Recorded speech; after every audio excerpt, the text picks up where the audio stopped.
Today, right now, we're trying to create education systems as the one size fits all, end all, be all. Yeah. That isn't how the world should work. We should be focusing on communities.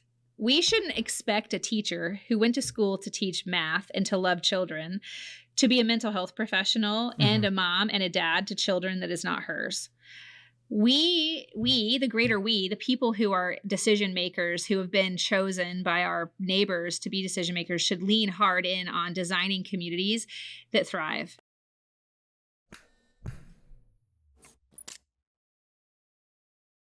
Hey guys, welcome to the Salem Business Journal podcast. I'm your host, Jesse Pione, and I would like to thank SMI Real Estate and Compass Visuals for sponsoring the podcast. Thank you guys, appreciate it.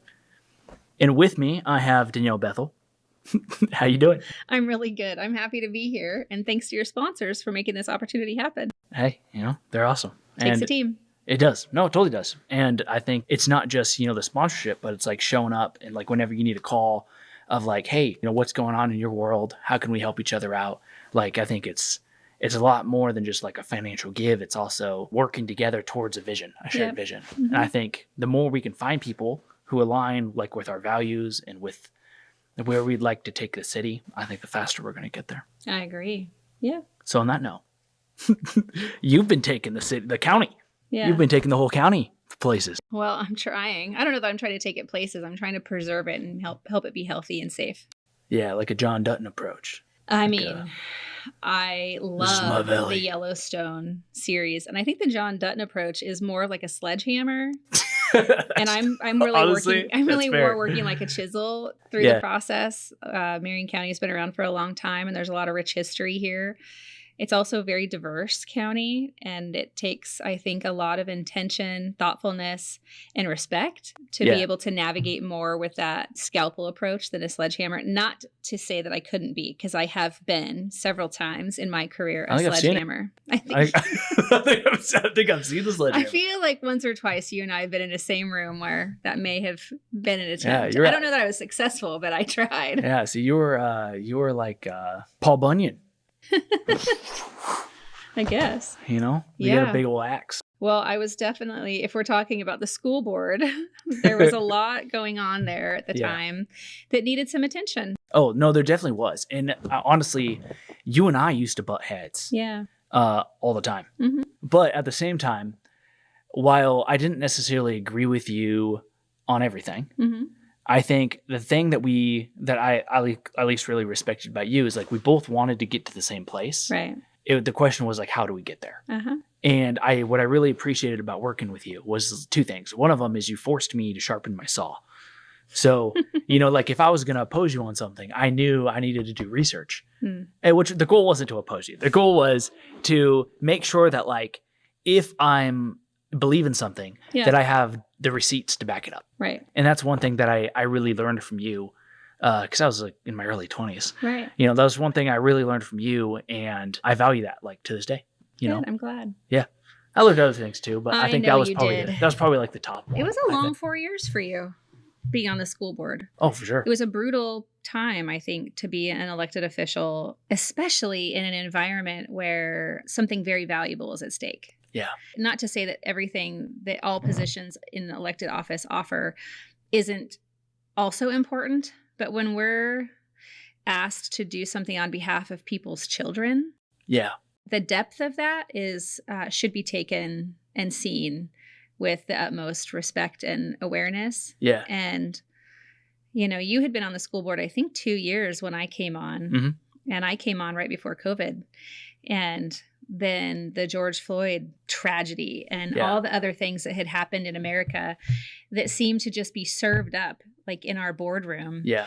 Well, not just that, but we also had other board members do stupid things that people would come to us about. Yeah, that's true. And also, but like people do stupid things all the time. And that's the Salem Keizer School Board is not going to solve the issues of America. Oh, not one bit. No. And I think that there's a lot of missed perspective when it comes to what a local elected official can and can't do. And I think that comes from a lack of understanding systems and real proper education on like civics and government. Yeah. I don't know that it's an American issue, but it's an Oregon issue where we just don't provide a comprehensive foundation for youth in general to come, to graduate into adulthood, understanding what the world looks like in their, immediate space and how that kind of goes around and who controls that merry-go-round, if you will. I know that to be frustrating for people when I get calls from folks that live in any of the 20 cities in Marion County who are angry with something in their front yard. I have to help them understand that I can't govern in a city that has a council. Yeah. Because there's jurisdictions and there's rules that apply.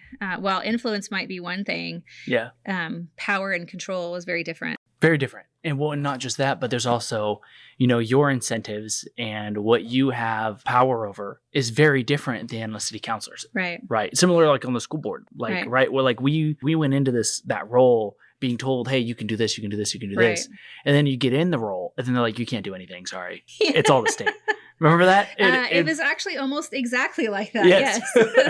Just kidding. Well, yeah, it was a very frustrating position for me to be a part of because I'm a solution maker.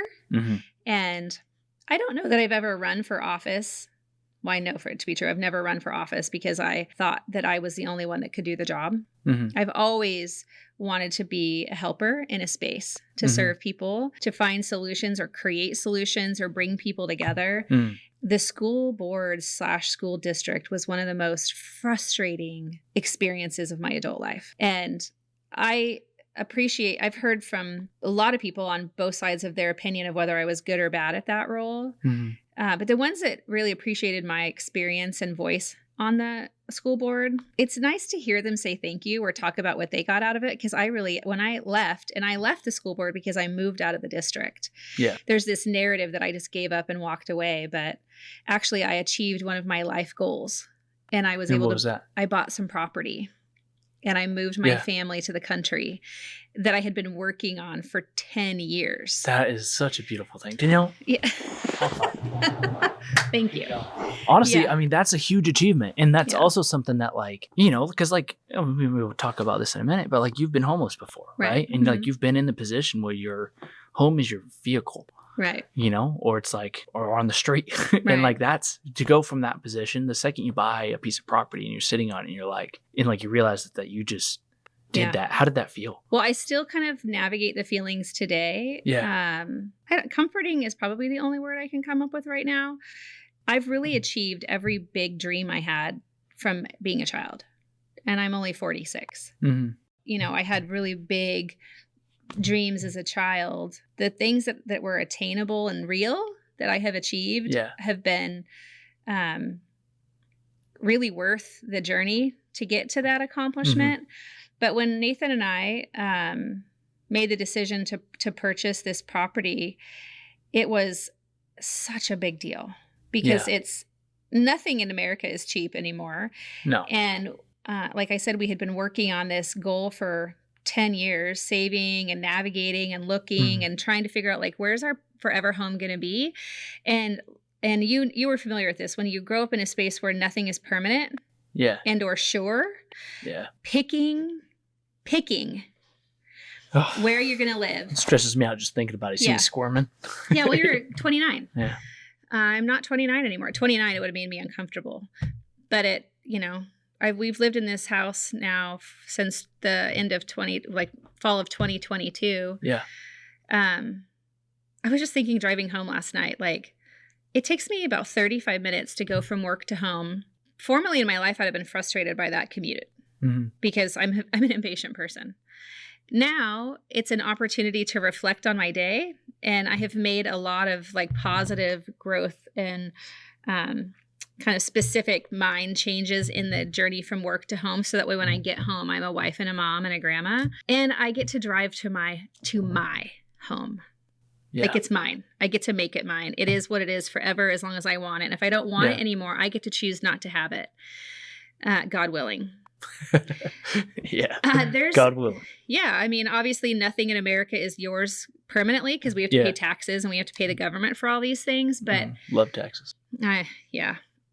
They're necessary to a point. They are to a point. Yeah, but to be able to have something that's mine to dream on and to grow on and to just know that no other adult for any random reason can tell me I can't is comforting. For sure. It creates a lot of peace. Yeah. And it was really, I think, a defining moment in my life. I mean, I think up until that point, I was really just surviving. Yeah. Because I had never really had anything of my own before. There was a lot. Until like this property. Yeah.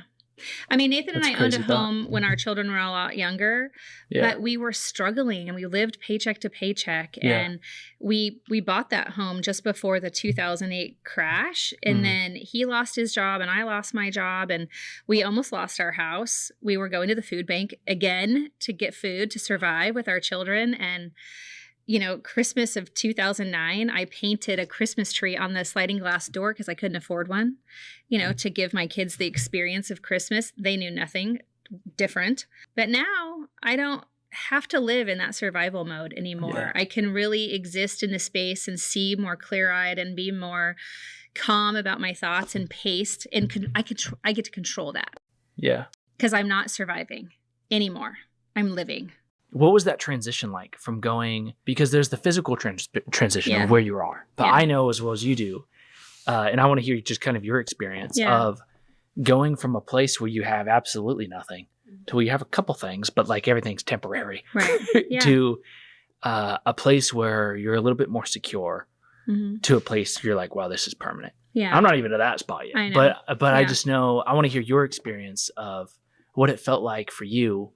And mentally, like, what were your thoughts? What were you going through during that time? Well, I'm not sure that the word I'm sure you could understand this. Like the words to put in like the journey is difficult. Yeah. It's always been difficult to look back and remember and the feeling of remembering the fear and the frustration that came with what's today going to look like. And, I was blessed to never have to live on the street, but I lived an adventure with my mom and my older sister that as a kid, kids are so resilient. Yeah, they are. That all they want is to be loved and seen and to be secure. I didn't really know as a child, truly. I think until I was about 10, was the first time I really felt unsafe in my childhood. And it was because something happened. Like a situation occurred to me and my mom wasn't there. She had left my sister and I for several days and we were living in an apartment off of Sunnyview, actually. Sunnyview Road in Lancaster. Dude, that's where my parents abandoned me.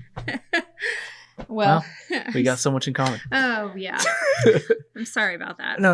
And I'm sorry for the tears. I'm a little tired today, so it's kind of harder to hold it back. You're good. So anyway, I had to call the police. Yeah. You're at, is this an apartment? Yeah, we were living in an apartment. Yes, my sister, my mom, and I. Is your sister older or younger? She's older than me. She's 2 years older, 2.5 years older than me. Okay, and your mom just left?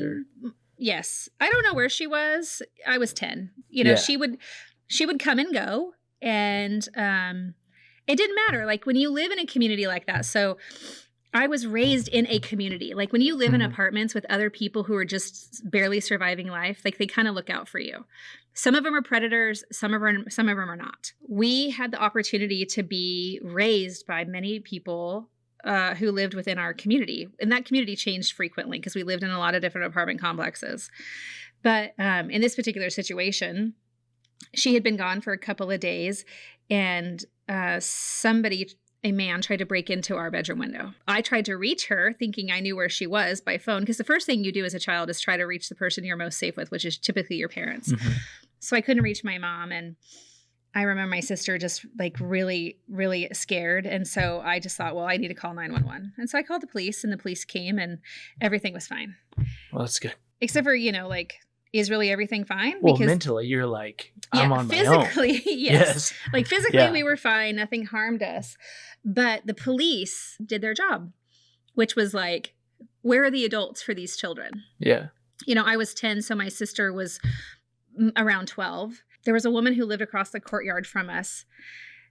I cannot remember her name. She had a wheelchair. She lived in an automatic wheelchair and she was supposed to be watching us. Yeah. When my mom came back, however that occurred, because I don't remember all the details, we never went into foster care.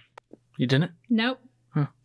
I didn't the second time. Not that we shouldn't have, maybe. Yeah. But when the Department of Human Services came to visit us, we never went into foster care. Well, to be honest, like, is that any better? I would argue it's probably worse sometimes. Well, at least back then. I don't know what it's like now. Yeah, I think it's a case by case situation. I think even today it's a case by case situation.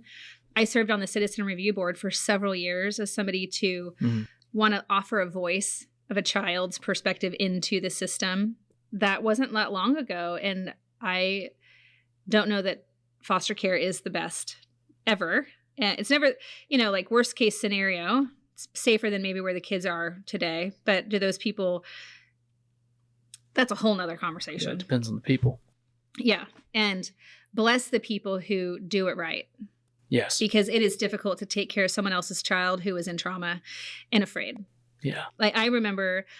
Did you ever have anybody like that in your life? Like who was kind of that parental figure in your life? Was it like a teacher, a coach, a neighbor?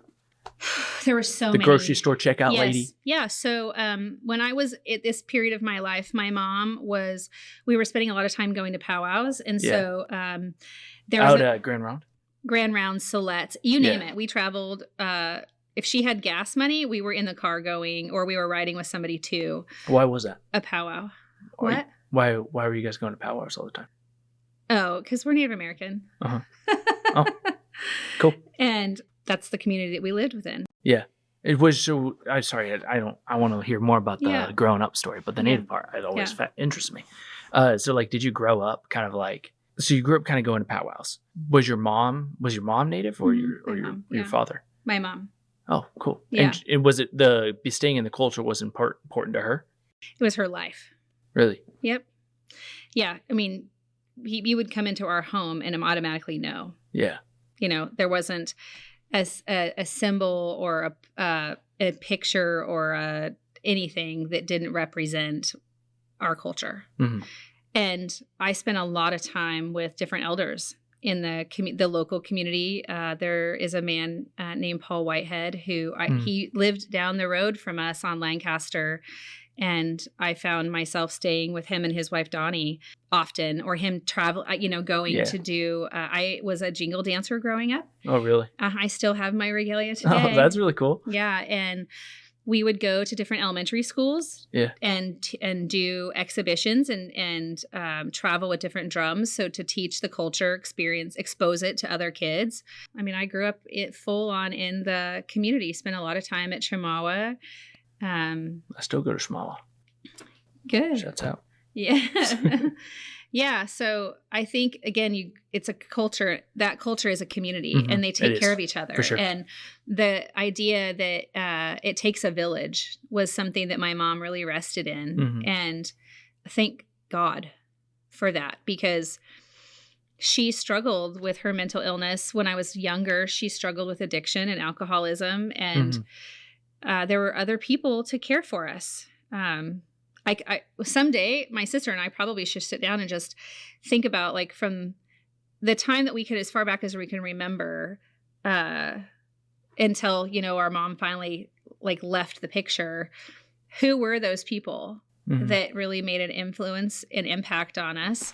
Paul certainly was one of those people. I learned a lot about him educationally, just spending time in the car, because he was so much, he was a grandpa figure to me. Yeah. His son, Craig. Into Native culture, right? It's through elders who teach us our history, right? And it's still that way. So a lot of, I remember sitting in school and being frustrated, which my teachers were great. I mean, my teachers, I'm so thankful for the teachers that I had. Shout out to Cascade. But I do remember, in history class, learning about history and oh my God. There's only snapshots of history, right? In a history book. Well, and it's written by, It's written by whoever, and it's delivered by somebody whose process is the way that they've processed it. So it's delivered to you through a filter. For sure. Yeah. And for sure, if you've never lived and never experienced any culture other than your own, it's difficult to deliver it. Any culture. That's totally accurate. So for I even early in my early 20s, I went to Chemeketa for a few years. and took Native American anthropology courses because I wanted to have a deeper understanding of the Native American community. And I learned a lot about a lot of different tribes in that process, just because I only knew what was in front of me. You know, I have an uncle who's not biologically mine that's born and raised in Klamath. And, you know, his cultural values are different than the Siletz, which are a little different than Grand Round, which are a little different than Umatilla. Like, pick a tribe. They're not the same. Oh, not even close. And like, here's an interesting like thing to think about is when people get confused because they're like, oh, how would tribal, you know, people think all natives are the same. Right. America is the size of Europe. Right. So look at European countries and how different they are. You got Russians. That's right. Norwegians. Yeah. Spanish. Right. You know, you got like, you know, down to the Greeks. Right. And so depending on where you go, it's a very different culture, a very different people.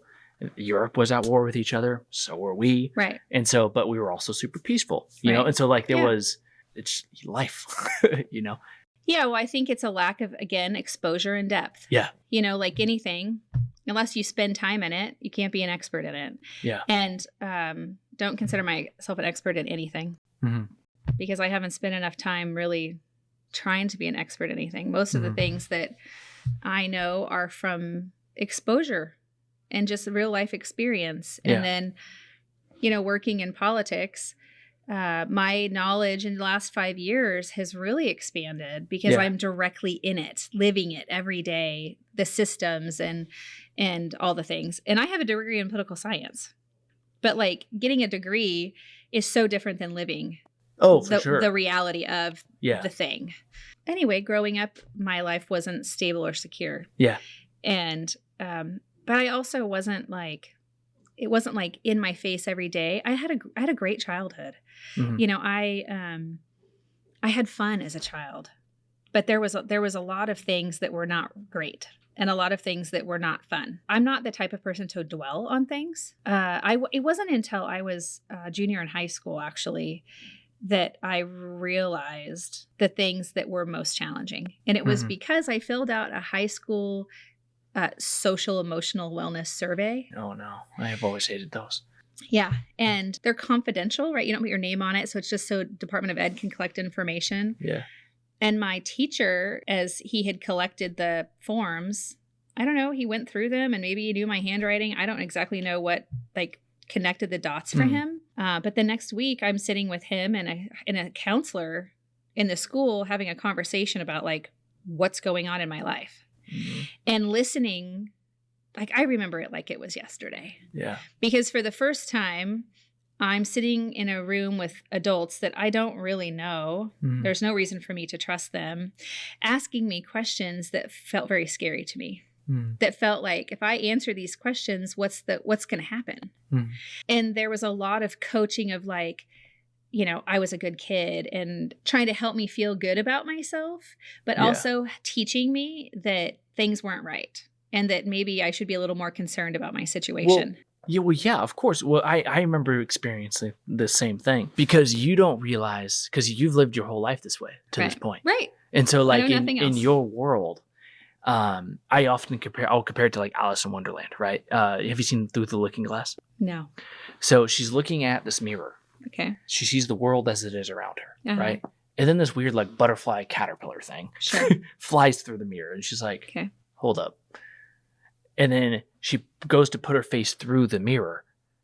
And then, but if you think about that moment of when you're looking at a mirror and you're like, if I put my face into this mirror, I'm going to break my face. Right. Like that's a stupid thing to do. Right. Like, that is real dumb. Yeah. But what if there's a world on the other side of this mirror? Right.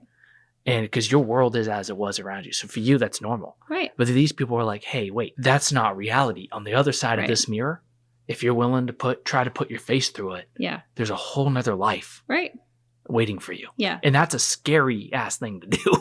Yeah. So tell me a little bit more about that, about the process of you learning about that. So it was not for a very long time that, like in that analogy, that I like put my face through the mirror or even received the hand that was being handed to me. You know, there was several adults. So you kind of stayed. I stayed protected. Yeah. And cautious for a long time. Yeah. Even like I was married before through that first marriage, I think I was maybe probably 27 or 28 after I had met and married my current husband, where I started to really do some self-reflection, and I knew what I wanted to be in my life. I knew I wanted to be a wife and a mother, and I wanted to be secure. And I had gone back to school at that point. I was in college, and I was working, and I was raising my children and a wife and all the things. But nothing felt like organized. And in my mind, it didn't feel organized. And so I sought out therapy. I went and I told my husband, like, I need somebody to help me kind of put this in order, because what's going on in my mind feels like I'm constantly reacting to things, and there's no thoughtful plan here for me. Yeah. And so I spent a good year in therapy with the best man ever. And he helped me identify so many things, not just be able to create that life timeline of like the identification of why I was responding to things a certain way, or why I would just be who I was the way I was, and also identify where I wanted to go, and create a path for that, like a plan and an awareness. So I had started to gain some control over myself, because I had started to be able to put words to feelings, which is really important for people. Yeah. I don't believe in labels, but I do believe in identification of things. Yes. And because we change and evolve, so I don't think we should label people. But I think we need to understand the whole person, and being able to identify components and characteristics of those people helps us really embrace the whole person. For sure. And during that period, he had labeled me with abandonment disorder and a few other key labels that I was able to research and spend a lot of time in understanding, and then connecting dots of So, people often will be like, oh, she's hard to connect with. I hear all the time from people that I'm hard to connect with. And I don't see that, because I just love people. Like, I really just love human beings. Yeah. But I also know that I'm kind of like a light switch. I'm all in until something happens that's hurtful, and then I'm all out. And it's like that. Yeah, I know what you mean. I'm the similar way, in the sense of, well, I think maybe that's why we connect so well. Yeah. Is because I'm 100% in with people. Yeah. But then, I've had family members, right? When you have to cut off a family member, right? Yeah. And they don't think you're going to do it. But then you're like, no, I will. I'm setting this boundary. And that's a hard thing for you to do when you grow up not knowing what those are like. Right. But then once you set them, and you're like, this is a boundary for me, and I'm going to reinforce it. Right. And then it's, for some reason, it doesn't click in their head that you're going to do it. And then you do it, and then you cut them off, and they're like, why'd you cut me off? And you're like, well, I told you exactly why. Yeah. And so. Yeah. And sometimes it's like, do you help them through that, or do you not help them through that? And what's the best for you? It's not your job to help them through it. You can't control them. You know what I mean? No, sure. Absolutely not. And also their family. And so, I know what it is to cut family off. There was a period of time I came home and I couldn't get in, and I didn't know what to do. It was terrifying, because where am I supposed to go? Yeah.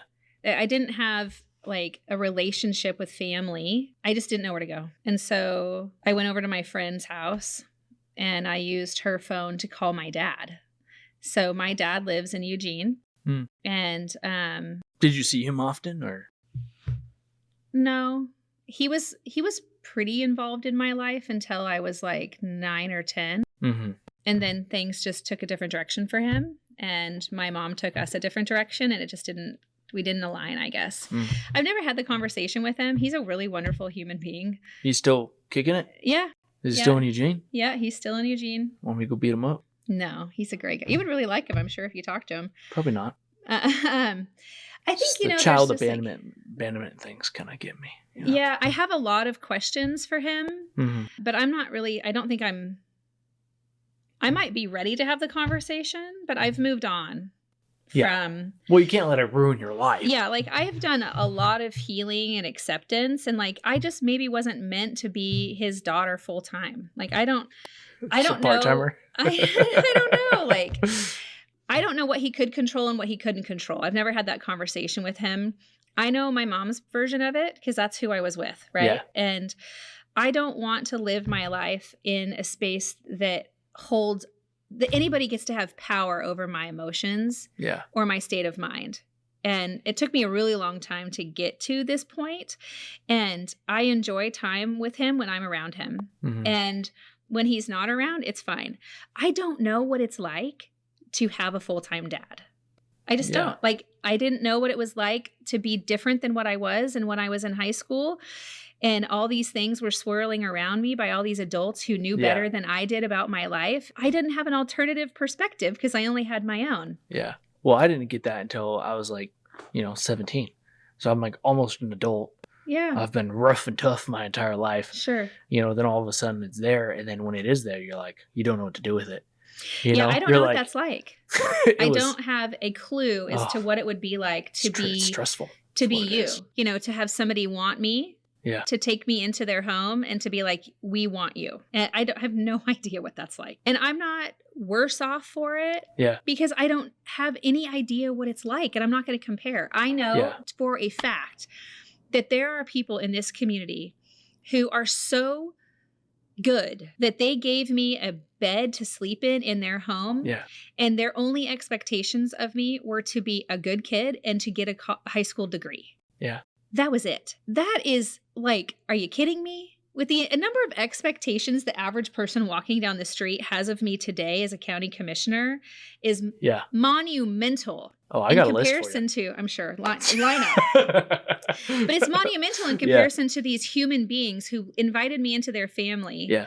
Because I've had an opportunity several times as a mother and an adult in this community to help other children. Yeah. And I know now how difficult it is to bring a child who is in danger in their mind and in distrustful in the world and terrified into your home, and how disruptive it is to your home. Like, I have a very healthy home today. It is chaos. I love it. But it's stable and it's secure and it's safe. Yeah. And so when you invite anybody into that environment, it causes disruption. Mm-hmm. And there are people that allowed me into their home and accepted what would happen because I was a worthy human being. And I reflect on that often. And for a long time, I felt like I owed the world something because of it. Like I had this debt to repay. And I don't feel that I have a debt to repay anymore. What I have is an experience that leads me to help others. Because I know how difficult it is to go without and to be unsafe and to be harmed, and in terrible ways. But I also know that I was given a skill and an endurance and resilience. And well, you come out so much stronger than everybody else. Just in your ability to, I don't know if stronger is the right word for it, actually. It's grit. You come out harder. Yeah. You come out harder than everybody else. I used to be, I guess, harder, more, thicker shell. Yeah.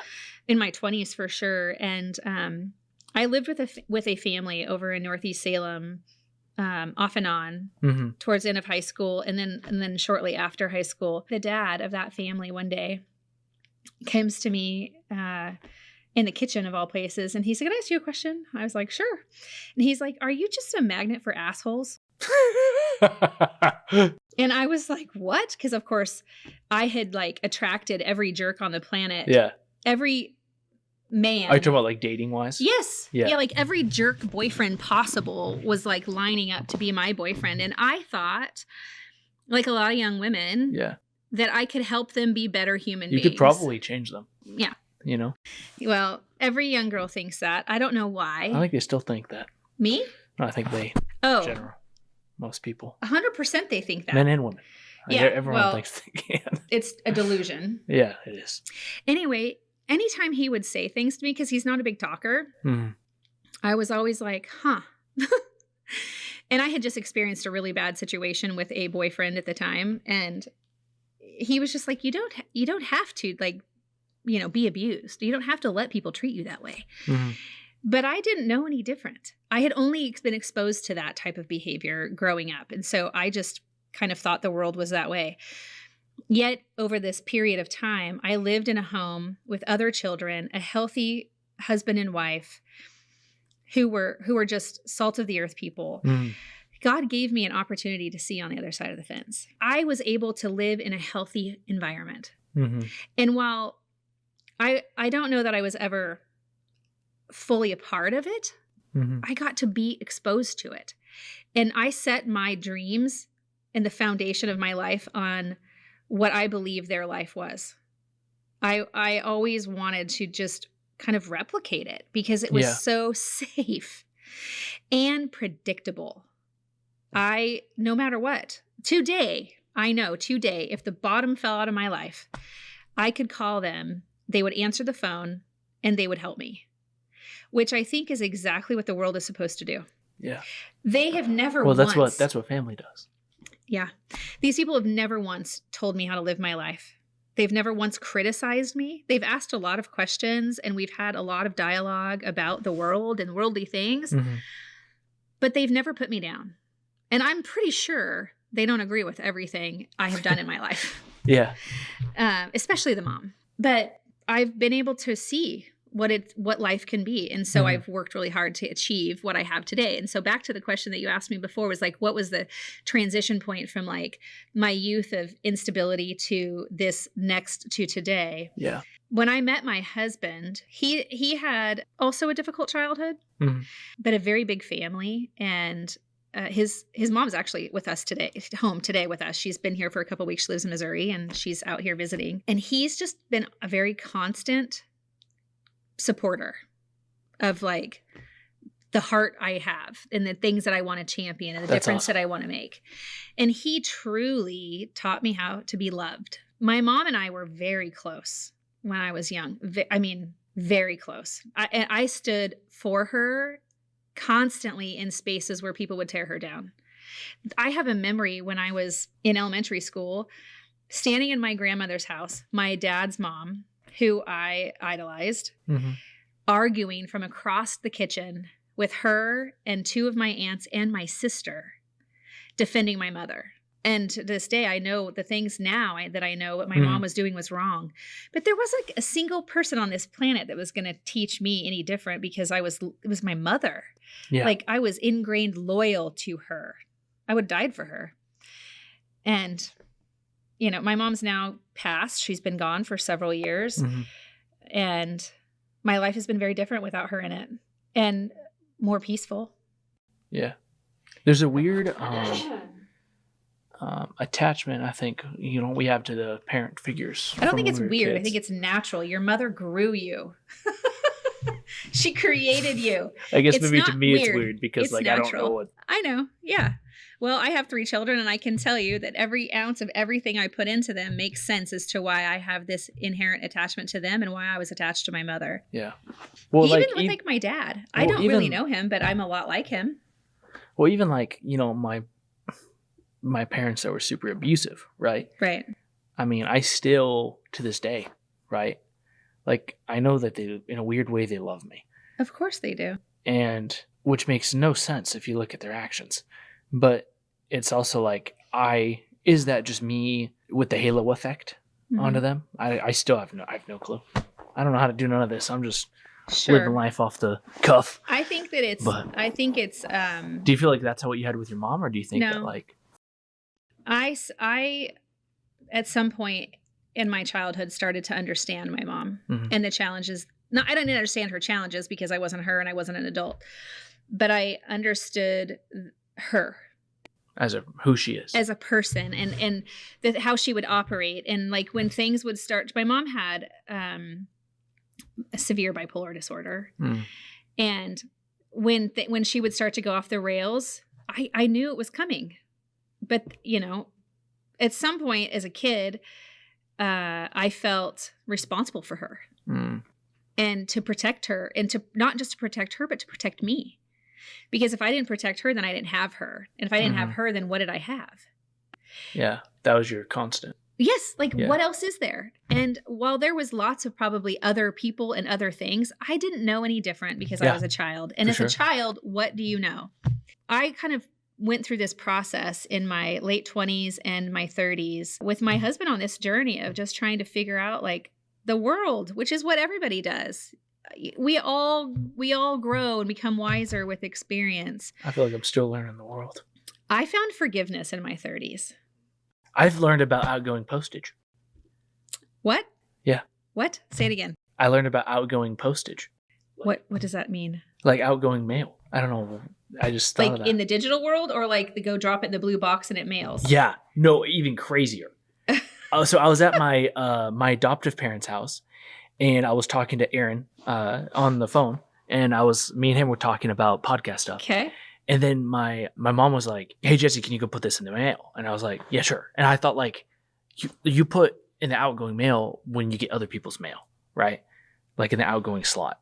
Okay. When someone sends you the wrong letter, it's not yours. Yeah. But this was to person from Jesse's mom. Yeah.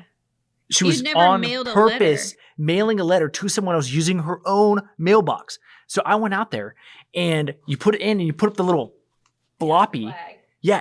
And the mailman will come deliver it for you. And it's like a little shorts. When did this happen? Like in the last 6 months. I think it was like 3 months ago. Oh my God. I'm still like on a high from that. That is crazy. I just want you to know that I learned about outgoing mail in the 2nd grade when they taught us to address a letter. Well, I was a talent Mustang. all right. They used to teach you these things in school. Oh, Uh-huh. You learn how to head a paper. I do. You know? I remember learning how to do it, but I didn't know you could just put it in any mailbox. And what's even crazier, Danielle, is you can write as many letters as you want. No one could stop you. And you can put it, as long as you have a stamp to mail it, man, the government will take it and transport it for you. When people hear about this, they're going to go crazy. You can mail whoever you want. You can stack as long as you can fit it in your mailbox. You could probably mail 100 letters at the same time. Well, you could also just fill a bag and drop it off at the post office, and they would take it in their truck. As big a bag as you want. Yeah, I knew you could drop it off at the post office, but you don't even have to leave your house. You don't even have to you can you just can have to leave walk a out to robot. your mailbox. Yeah, That's crazy. I'm floored. Oh At man, this revelation. I developed like a whole conspiracy. I'm convinced. I'm not going to go into that. Okay. I'll tell you about my conspiracy another time. But Anyway. Anywho.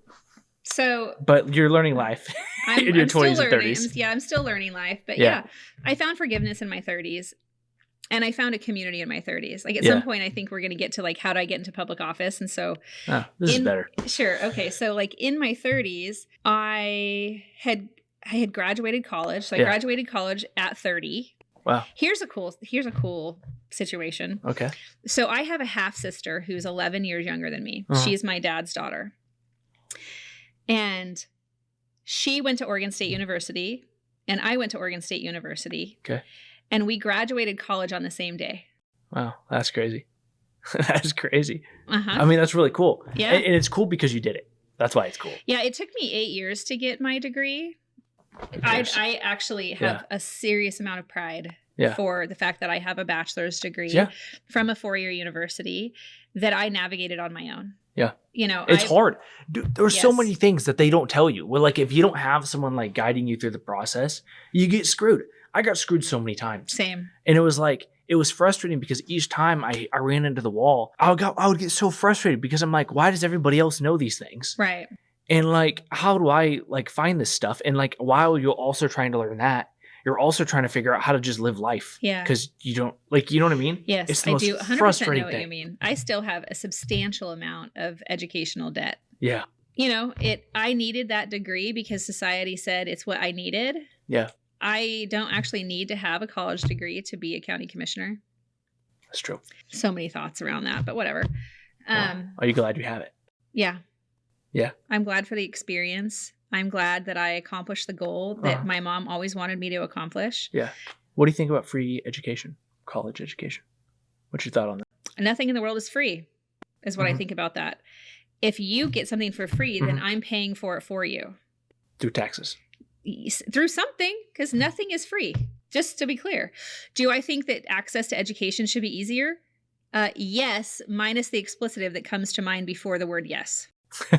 That's totally fair. Well, what do you think about the price of public college education? I think it's ridiculous. Yes, I would 100% agree. And so, what I think is crazier about this, right? So we charge these kids, like $100,000 for them to get a 4-year degree from these professors that were paying ridiculous amounts of money, but then they have to owe it on the back end. But it's kind of like a ripoff because you take these kids who are 18 years old, let them get a degree in, lesbian dance theory or something, Yeah. and a degree that like has no value to the world.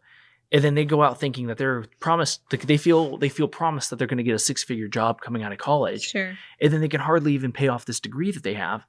And we're like, okay with this.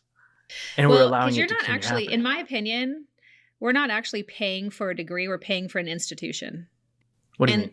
So like in the world of how the world works today in Danielle Bethell's mind, Yeah. when you go to a college, you're choosing a set of values Yeah. that the institution has designed. Mm-hmm. So let's use Oregon State University. Sure. Predominantly known as an agriculture, science, horticulture university. People choose that university, yes, for maybe a degree of what they're going towards, engineering, agriculture, business, whatever. But they're also choosing the lifestyle around it. So like I could have gone to any college in theory that I wanted to afford. But I resonated more with the values and culture of Oregon State University when I transferred there. So I'm buying and or paying for the institution, the culture, the kind of the facade of what is presented there. I see what you mean. So it's not just like going to class itself, but it's going to class. It's the culture around it. It's the professors you're talking to. The experience. And the experience that you're getting. I agree. Yes. And that's why, like for me, when I was looking at colleges, I wanted to go to Willamette University because they have an MBA program that's ranked like, I think it's like 70 right now in the country. It's pretty good. Okay. And, but I remember when I was looking at different colleges, I was like, well, I want smaller class sizes. You and I both heard that it's not about class sizes. It's about adult to kid ratio. Right. Which is absolute bullshit. So sorry, it's absolute BS because it's like, well, you're not getting like the actual teacher's attention. You're getting like a sidekick. It's like I'm asking for Batman and I'm getting Robin. Uh-huh. And, and it's like, I wanted to be able to like, in order for me to like learn, I have to like know how the gears work together. Sure, yeah. And I like to have that extra, be able to ask questions and poke and prod. Yeah. And I knew I would need that. So I don't think I would have done well out of U of O or OSU because you're one in like 100 students in a classroom. Sure, yeah. And so I needed, because the average class at Willamette was like 16, right? And I'm going to this college that has classroom sizes of 16. And that's the exact reason why I chose to go to that college. Right. Whereas, and then while you and I are sitting on a school board where they're telling us that the class size doesn't matter, it's adult to teacher ratio. Yeah. And I just found that really interesting. And I think it depends on the age and circumstances. I think there's a lot of factors that go into the success of a child and or an adult. We all learn differently. I was just saying literally last week to somebody, I was at a conference over in Umatilla County I went to an energy conference, and I was talking to one of my peers about how I learn. So my brain is constantly operating on all levels of things. I can't actually just sit and open a book and just read a book like a story, because while I'm reading the words on the page, my mind is doing something different. Oh, I do the same thing, because you're reading that and then you're also like, the engine keeps going past what your eyes can read. Yes. So I learned a couple of years ago that if I can get the same book on tape and put headphones in and listen and read at the same time, I can be through the book no problem. Really? Because it's different parts of my sensory being stimulated. So if I can make my ears, which my brain has to function listening, and my eyes are connecting on the same things, I can focus on the story, just reading a book for leisure. It's a little different when I'm reading for work because my brain has to be critically engaged. Yes. So leisure and like critical thinking, those are two separate functions of your brain. We don't spend enough time getting to know children in the classrooms to know how they are going to be most successful in an academic setting. Yeah. I'm making that just as a blanket statement without any like finger pointing. The reality is that I believe the education system in Oregon is failing. The data is proving it. But I think it's been failing for a very long time. Yes. Why do you think that is? Like, what do you think is the root cause? Oh, I don't know that I have an answer to the root cause, because I think it's philosophical and that's different for a lot of people. I think that like you could talk to certain people that would say because the family unit is broken, education systems are broken. Yeah. Because I think that there's people that say education systems haven't evolved with the way the child and technology has evolved, so therefore it's failing. I think it's different depending on the audience that you're sitting in. I think for me, I didn't graduate high school with a lot of knowledge. Mm-hmm. I knew how to read and write. I could do basic math. I was not a critical thinker. I had never learned how to be a critical thinker. I maybe had been exposed to it, but the difference between me and the child sitting next to me that had a healthy, stable home is that while I was sitting in the class, I was thinking about what was the day going to be like when school was out. And it wasn't like, what playground am I going to go to? There was a period of time in elementary school where I could have been harmed at the end of the day. Yeah. And so like there's a lot of survival things going on in my mind, reactionary things going on in my mind as a child that prevented me from engaging fully in what was in front of me. Now I have 3 children today who didn't experience the childhood that I experienced, who are all really smart, who graduated high school. I have one that's going to graduate next year with a very different foundation in academics than I did. And I had a very different way of raising them. I had different expectations and involvement in their academics. Hence me running for the school board as a pissed off mom, right? That's true. I mean, I was pretty fierce about like, hey, things aren't going well with the way I think they should be going as a mom in my kids' classrooms. How do I fix that? That was the point of getting on the school board. It's the same thing for being a county commissioner. I didn't actually know what a county commissioner did before someone asked me to run for the commission. I knew who the commissioners were, like former Commissioner Carlson. Her and I had interacted over a project in the Kaiser Rapids Park. I had seen Commissioner Cameron at different activities in the business community, but like I didn't know these people or what they did, and I certainly never watched a county commissioner meeting. Yeah, I just watched Batman. Commissioner Gordon from Polk County, is that what you're talking about? Yes, actually. That's funny. Yeah. And so when I was asked by a group of community leaders if I would consider it, I, of course, was like, no. Yeah. I don't know what they do. And also that sounded like way too big of a job for me to fulfill. But then I spent some time with Commissioner Brentano, who was retiring, and some of their staff, and I started to participate in meetings because it did pique my interest. And then I thought, well, what the heck? Why not? I had learned in a period of time, about 6 months, that the very system that taxpayers pay for to help kids like me is run by commissioners. Maybe I can make a difference. What system? The local government system, the human service system of care. You know, the behavioral health system that interacts with you when you're in foster care. Like there's the county commissioners, the job that we do is really important to the health and well-being of the people that live in our community. And I don't live my childhood through my life, but I have experience that brings me to decisions every day that I can relate to and say, hey, what about this? Because I remember this. Well, because if you know what the minds, and here's what I would say about like kind of the way that we grew up, right? Is like, you know what it's like to be in that position. And then also like the reality of, okay, when you're in that position, what are you thinking? You know, and if you're thinking this way, and this is kind of how your brain operates, then if the system's pointing this direction and you're going this direction, you know, how can we align the mismatch? Yeah. And that's where I think the value of not, you know, like wearing it on your sleeve and, you know, feeling poor me, but like the value of knowing I've been on this path and how can we make sure that, you know, we can align the two. Lived experience. Yeah, exactly. It matters. I mean, in Marion County, we have some really robust lived experience programs in behavioral health. We have the LEAD program, the peer support program, the mentor program. All employees of Marion County government that work with people experiencing things they had experienced before, helping them navigate systems of care so they can stabilize in a healthier life. Those systems produce such great outcomes because, one, people trust people who have been where they've been, in theory. 2, the people navigating the work can talk about it from a real first person's perspective instead of a theory. And 3, they're so proud of their success, they want to share it with everybody. You cannot buy pride. I cannot acquire the same level of loyalty and commitment out of a person who's never lived hardship or struggle ever. I can't get it out of any degree. Like, you can teach me all the things that I've been taught through school and all the things which I'm very grateful for,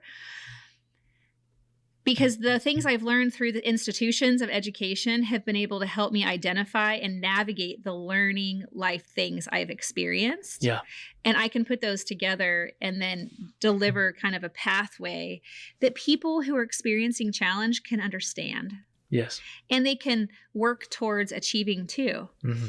I spoke last night at the ELC thing with the Salem Chamber. Yes. In the room was this person. You did a great job, by the way. Thank you. There was somebody in the room that I went to high school with. And afterwards, they sent me a text essentially saying that they've watched me evolve over the years and what a great job I am doing and how articulate I am and how proud they are of me. And I guess I could look at that in a negative way and be like, oh, that's so condescending or whatever. Or the way I saw it was with gratitude. Yeah. Because this person, if they think hard enough, can think back to when I was 15 and 16 and recall me at 15 and 16 versus me today at 46 and the growth that's occurred over life, which is what I want for everybody. Oh, for sure. Yeah. I lead in my job with the desire for everybody, every person that I can interact with, to have the same, if not greater, success than I have achieved. Yeah. And that's measured by their own goals.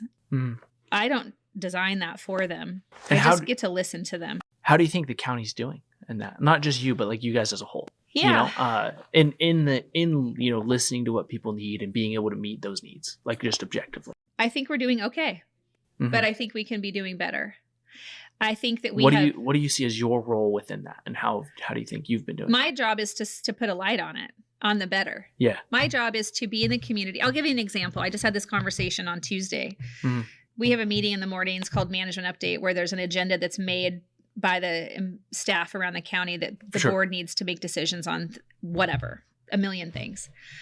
And one of the topics that we discussed was the system of care that exists in local government. So in Marion County, in the behavioral health system, we serve people who have addiction issues, mental health issues, or both. That's behavioral health. That's just the definition of it. I also serve those same people in the jail and in the juvenile detention center and out in the community.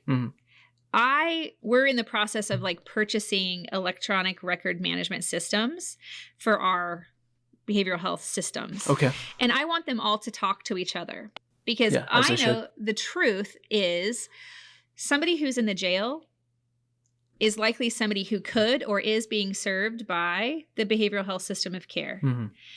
Somebody who's in juvenile detention, same thing. If I have 3 separate systems that don't talk to each other, I would even argue they should also tie with medical. Well, I was going to get there. Oh. Yep. So in that system, which currently is siloed.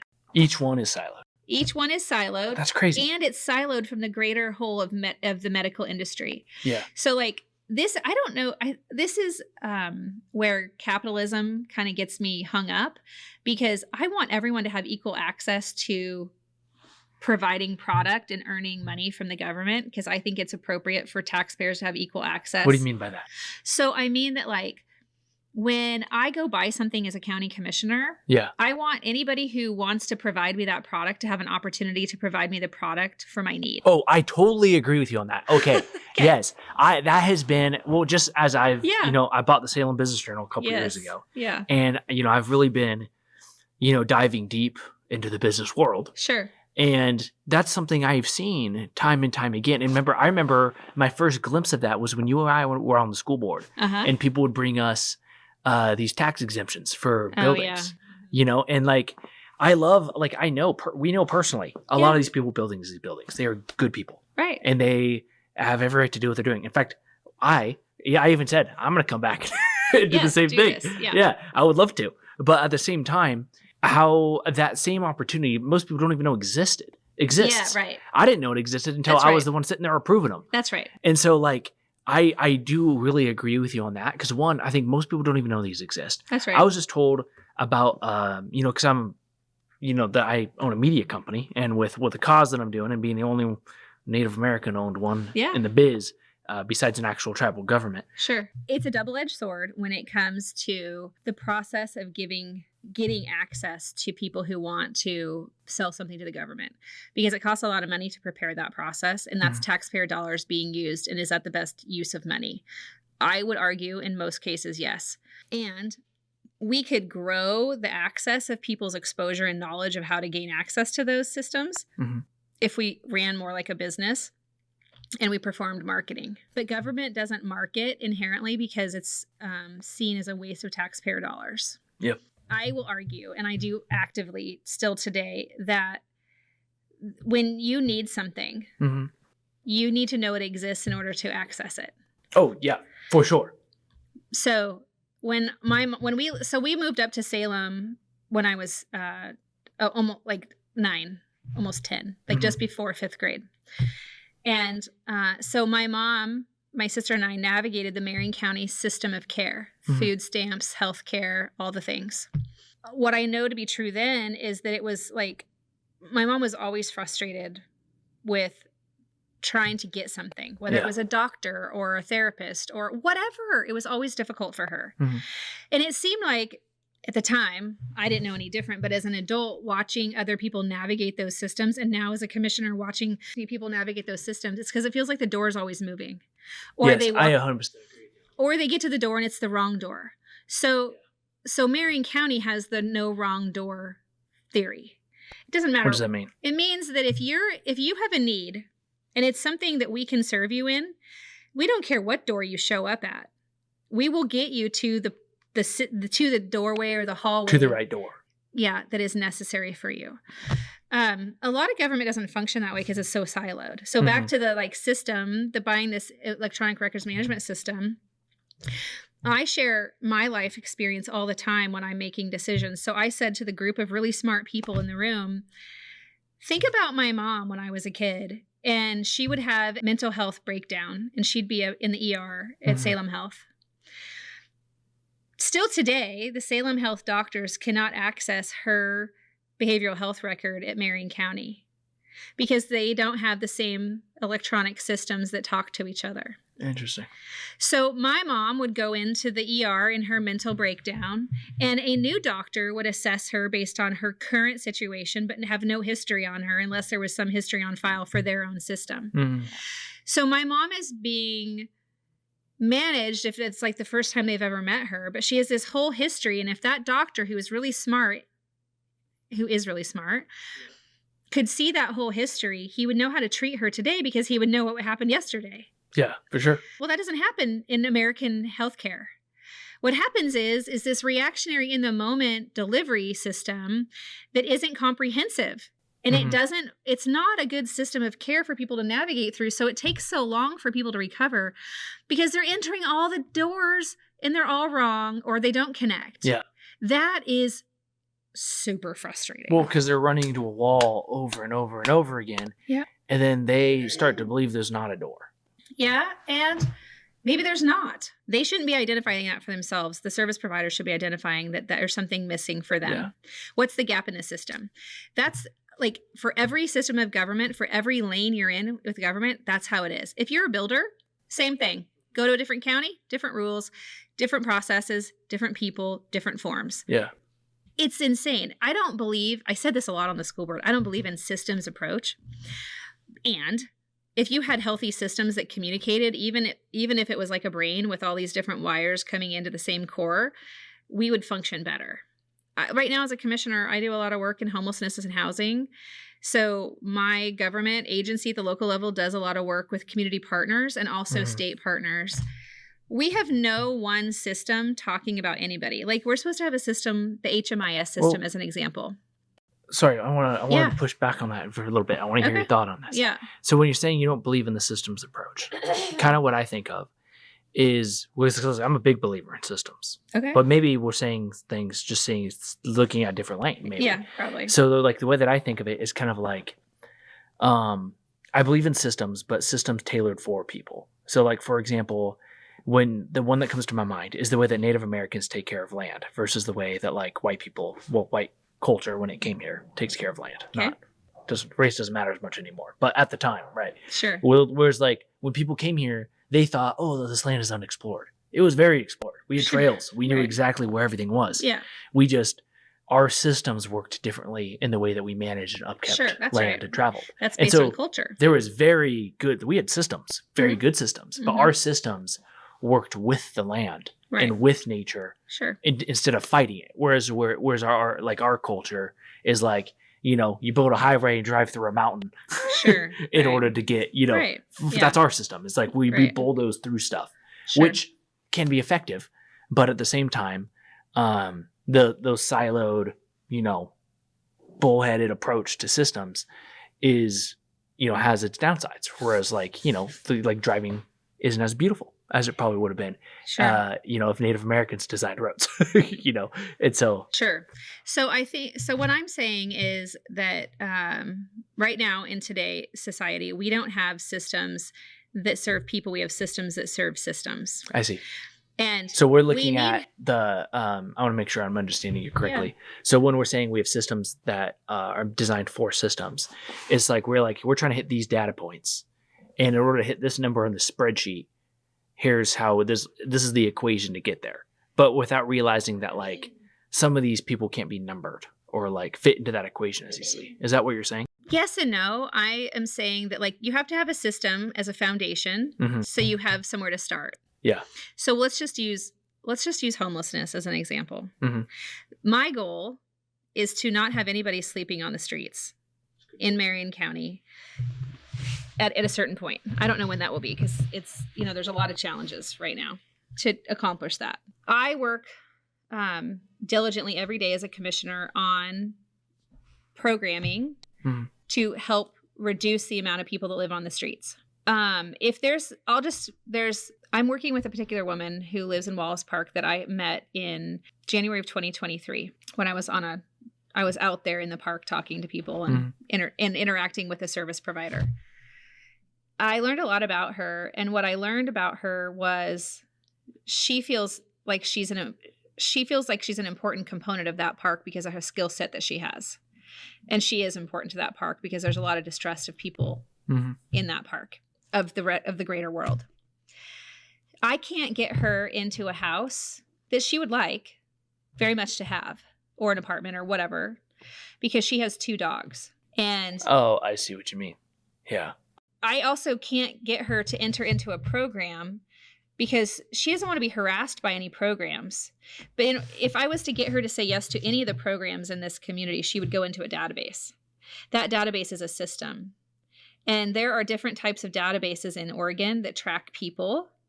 And if I had one system that Salem Health could see, that Community Action could see, that Church of the Park could see, that Marion County Behavioral Health could see, you pick an agency that's a service provider that could see her story and the history of her interactions in the systems. Anytime she entered the system, there would be a foundation of knowledge around her. So we're not always starting from scratch because every time she decides to engage, we're starting over again. And she's starting over with somebody new. Or maybe it's the same organization that has a different employee. And it's called system fatigue. Yeah. She is so sick of the systems because everybody says they're working together and they're not. Oh, yeah. Not at all. Like, I can't hold anybody and or her accountable because there's no way to prove anything because there's no system talking to each other, no database, no system. Yeah, the buck kept getting passed. I mean, I don't know that it keeps getting passed or if it's just that she has a fundamental issue. She has 2 dogs that she's not willing to part with in order to go into housing. Why does she have to part with the dogs? Because there are no shelter providers in the county right now that I'm aware of, like long-term shelters that allow pets. Why? Liability. That's true. So in 2022, we had a state senator from our region introduce a bill that in theory was a good idea.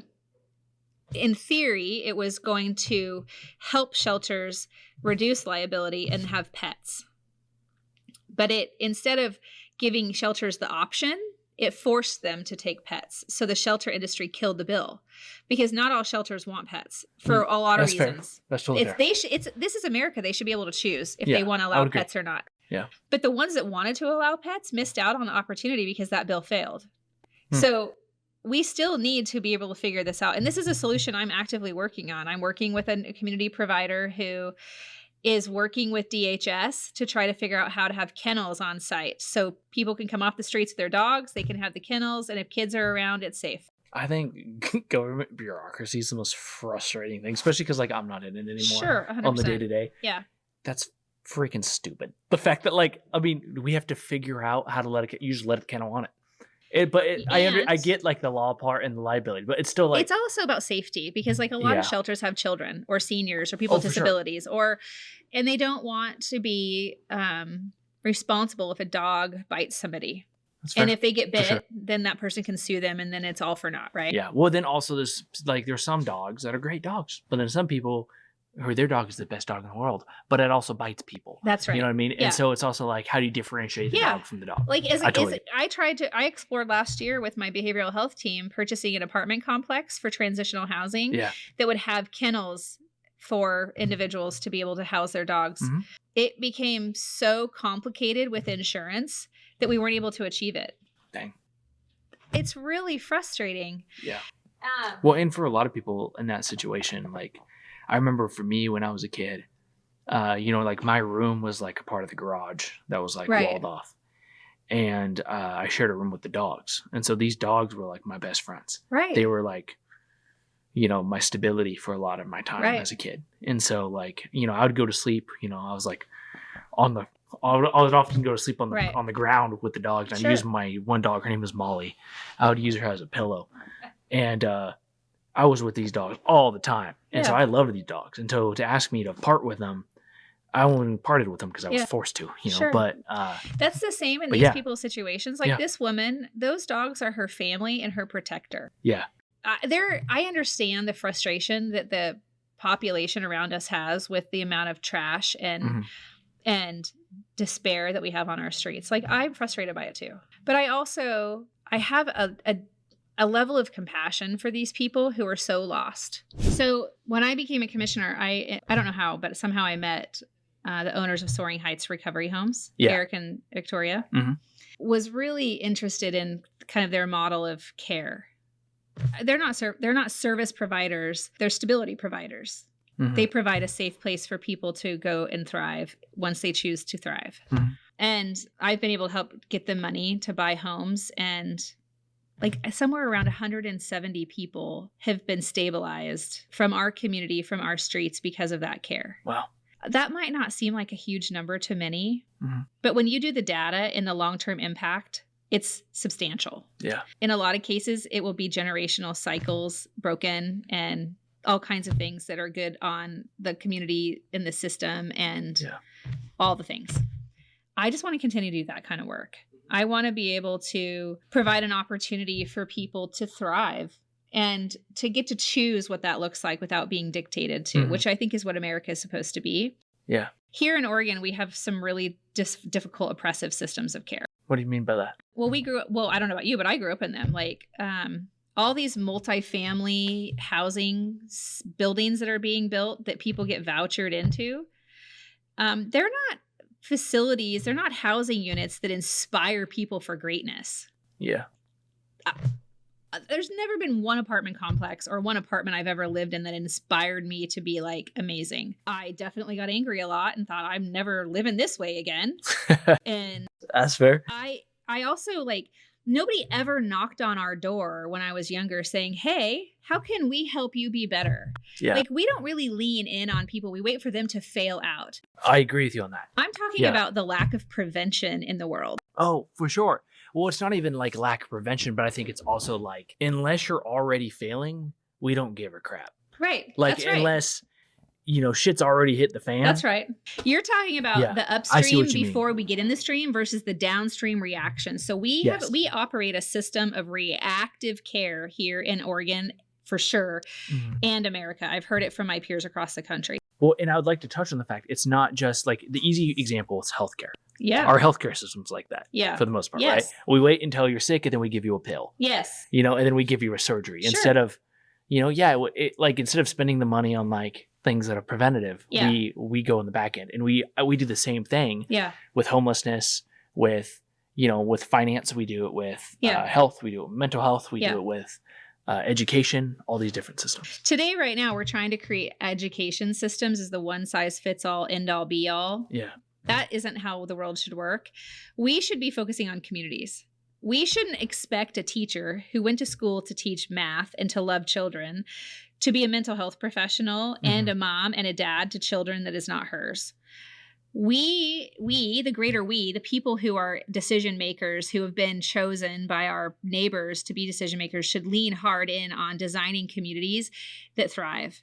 Right now, one of the things that I've been frustrated about for a long time is kind of the division of demographics in the Salem area. I grew up in East Salem, a very dense community of poverty, and over the years, very big growth in the Hispanic population. Mm-hmm.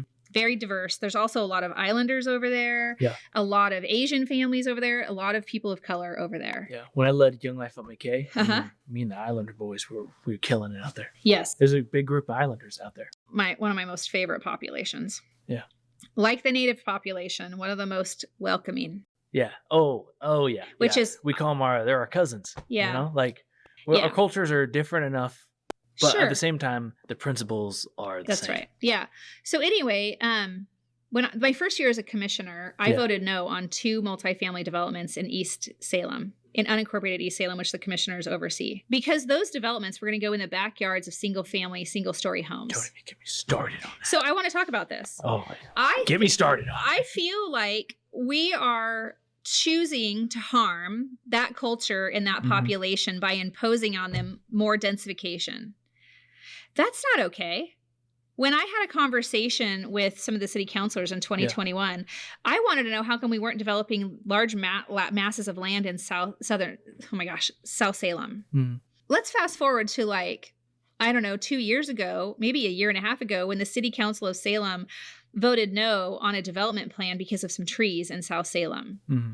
They would much rather impose more dense units over in a community that is very working class, very unavailable to pay attention to the bullshit of government happening at 9 a.m. or 6 p.m., one day a week. Well, that's the thing, right? Because when you're working like a 9 to 5, you're barely making it by. Yeah. I'm not going down to the freaking to say my piece at the school board or the city council. Right. Like, I'm trying to feed my family. Right. You know what I mean? And also just see your family and experience that, like, life. Yeah. Which you barely get to experience because if you're just working so hard just to pay your bills, it makes it almost impossible. Right. So then you never get to go say anything, and then all of a sudden things are just happening to you. And also, why should you? When people who are elected to represent you should be representing you equally. That's fair. I mean, that's why we vote. One of the hardest things about my job is that balance of equal. Like, I get elected on a majority, right? Yeah. And there's an assumption that everybody in this county who's voted for me knows who I am and my values. I assure you, most people have never even had a cup of coffee with me, or let alone gotten to know how to spell my name. It's a lot of coffee. I believe in exposing myself to the culture of this county and understanding the pockets as to where people go and why they want to live there, and to help them preserve that. And in that preservation, help it enhance and grow. Yes. At their pace. We don't actually do that in this state as a whole from government. As a county commissioner, I work to be present in all the places, to learn all the things, to understand the things to the best of my ability. I've been very frustrated as a county commissioner for several years. My peers, there's 118 commissioners in Oregon, all very frustrated. Doesn't matter their party. Doesn't matter whether they're Democrat or Republican, they're frustrated. Because they lack the ability to have a true partnership with the Oregon legislature and the state agencies who own the income tax revenue of this state that pours into the systems of care that we run. Why? Okay.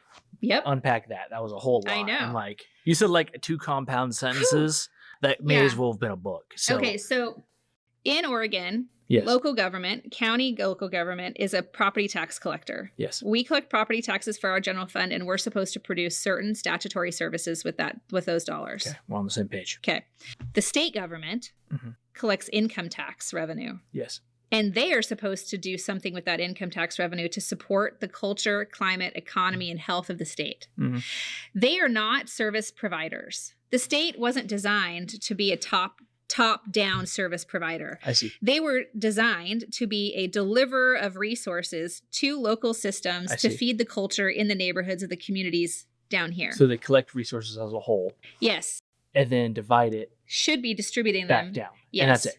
Yeah, essentially, yes. Well, other things. But yes. Like but not, yes. they're not the one out there handing out food boxes right. or being the one out there doing the mental health assessments. Right. They're the ones giving the resources to you, yes. to the counties, for the counties and the cities to then go do those mental health assessments. Yes. Cities don't do mental health, but yes, in general, counties do. Yes. Cities don't. Cities are not human service providers. We can talk about that some other day if you'd like. But the concept of state government is to be the broader revenue collector. Uh-huh. And then they're also supposed to be the listener to the locals. It's not happening today, but that's what it's supposed to be. Has it ever happened? I have no idea. It hasn't in my lifetime. If it did, I don't recall because I wasn't an expert when I was younger. But either way, okay. We elect a legislature. Oh, can you make sure that light stays It is. Okay. We elect a legislature of 90 individuals based on our population to be the listener in their districts to local leaders in their communities to make policy to help guide the investment of dollars through state agencies into the communities. Okay. You can see that visual. Mm-hmm. I'm following. That shit doesn't happen today. What happens is that we have a bunch of people in the legislature who think they're smarter and better than everybody else running on some kind of an agenda, and I feel very strongly about this, that have no real foundation of how government operates. And I mean like state agencies in cities and counties. Yes. And they are so siloed from each other that they can't make real good policy to move the state in a direction that it should be going with health and safety and growth. Yeah. I have a different perspective on how the government should function at the state level in order to help communities thrive at the local level. I believe government should be run from the bottom up, not the top down. Okay. I believe that city councilors and commissioners should be actively engaging their state representatives and senators and the governor in the needs of their community, and that should be trusted by what I say, and what Mayor Hoy says should be heard. And I should be held accountable by my neighbors. So what does it look like to be heard? I mean, it means that I'm sitting at the table when conversations are had about how resources should be delivered, and people should be listening to what my needs are and weighing the balance of priority against other needs presented to them. Well, I guess maybe let me rephrase that. Okay. There was a number of times when you and I were on a school board and we had constituents come to us with concerns about X issue. Yep. And then we approach the administrators or other folks at B who are in control of whatever this thing is, right? So long story short, we'd go to them and we'd be like, hey, there's this issue. They're like, okay, great. Work session. That way we can hear you. We're like, okay, work session. Good. Awesome. We're going to get heard. We're going to be able to come to the bottom of this. Yeah. Work session comes up. It's just like they think that we need the therapy and that's why we're there. Like we just want to feel heard. Yeah. When like you and I are both the very same way in the sense that like, no, let's just get it done. Like I want to go home. Let's get here, get this X done and then go home. But instead of taking the action, like they just like, yes, we really hear your concern. Well, we'll start a committee and talk about it. And so like, what does that look like? Because when you say being at the table, right? Technically you're at the table during all these listening sessions. A lot of times there's not action taken. But I wasn't a respected partner at that table, not once ever in the period of time I sat on the school board by the administration of the school district. Not once. That is wrong, because I was elected by my community to be a representative and a respected person speaking to them. They work for me as a taxpayer. I work for the community. I don't work for myself. I'm not there to make my own empire happen. If that's the case, then I should be doing something else, making a shit ton of money in the public sector elsewhere. You weren't getting paid too much for that empire. I am still not now. Yeah. The that is why government is broken here. Is because we have bureaucrats who gaslight elected officials because they think they're superior. And I will tell you that I do think that there are a substantial number of elected officials in Oregon that don't understand the basic structure or foundation of their job. And that's at all levels of government, whether it's city, county, state, school boards, water districts. For sure. I don't know that I can control that. But We can't. I for sure can't control that. Yeah. What I can do, though, is provide opportunity and exposure. Mm-hmm. I can say to people when I see them unaware of their job, do you know that this is whatever? Did you know that? And like help them, expose them, and hope that they want to comply with the structure of their position. I can't force anybody to do anything. What frustrates me about Oregon, like, so last year in 2024, I was the president of the Association of Oregon Counties. Yeah.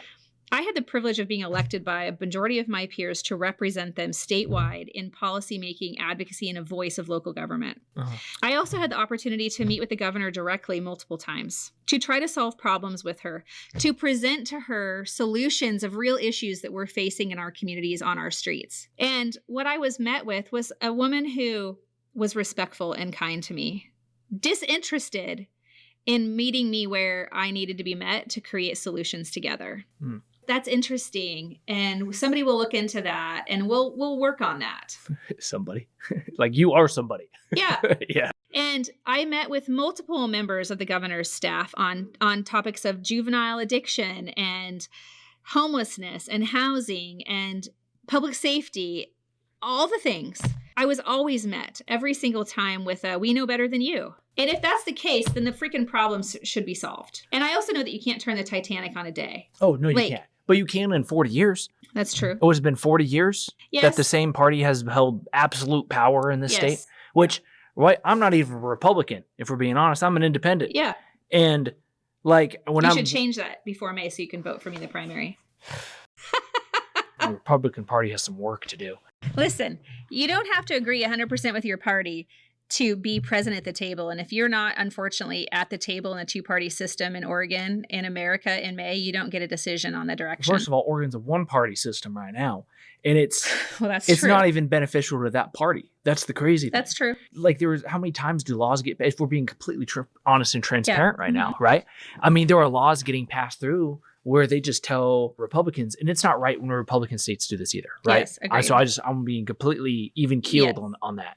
When they say, yeah, we don't need your vote, basically kick rocks. Yeah. Uh-huh. You know, and that's a really interesting thing for us to be able to look at. And it's also interesting that when the U.S. Census came up, the University of Pennsylvania took a look at all the gerrymandering that happened around the state.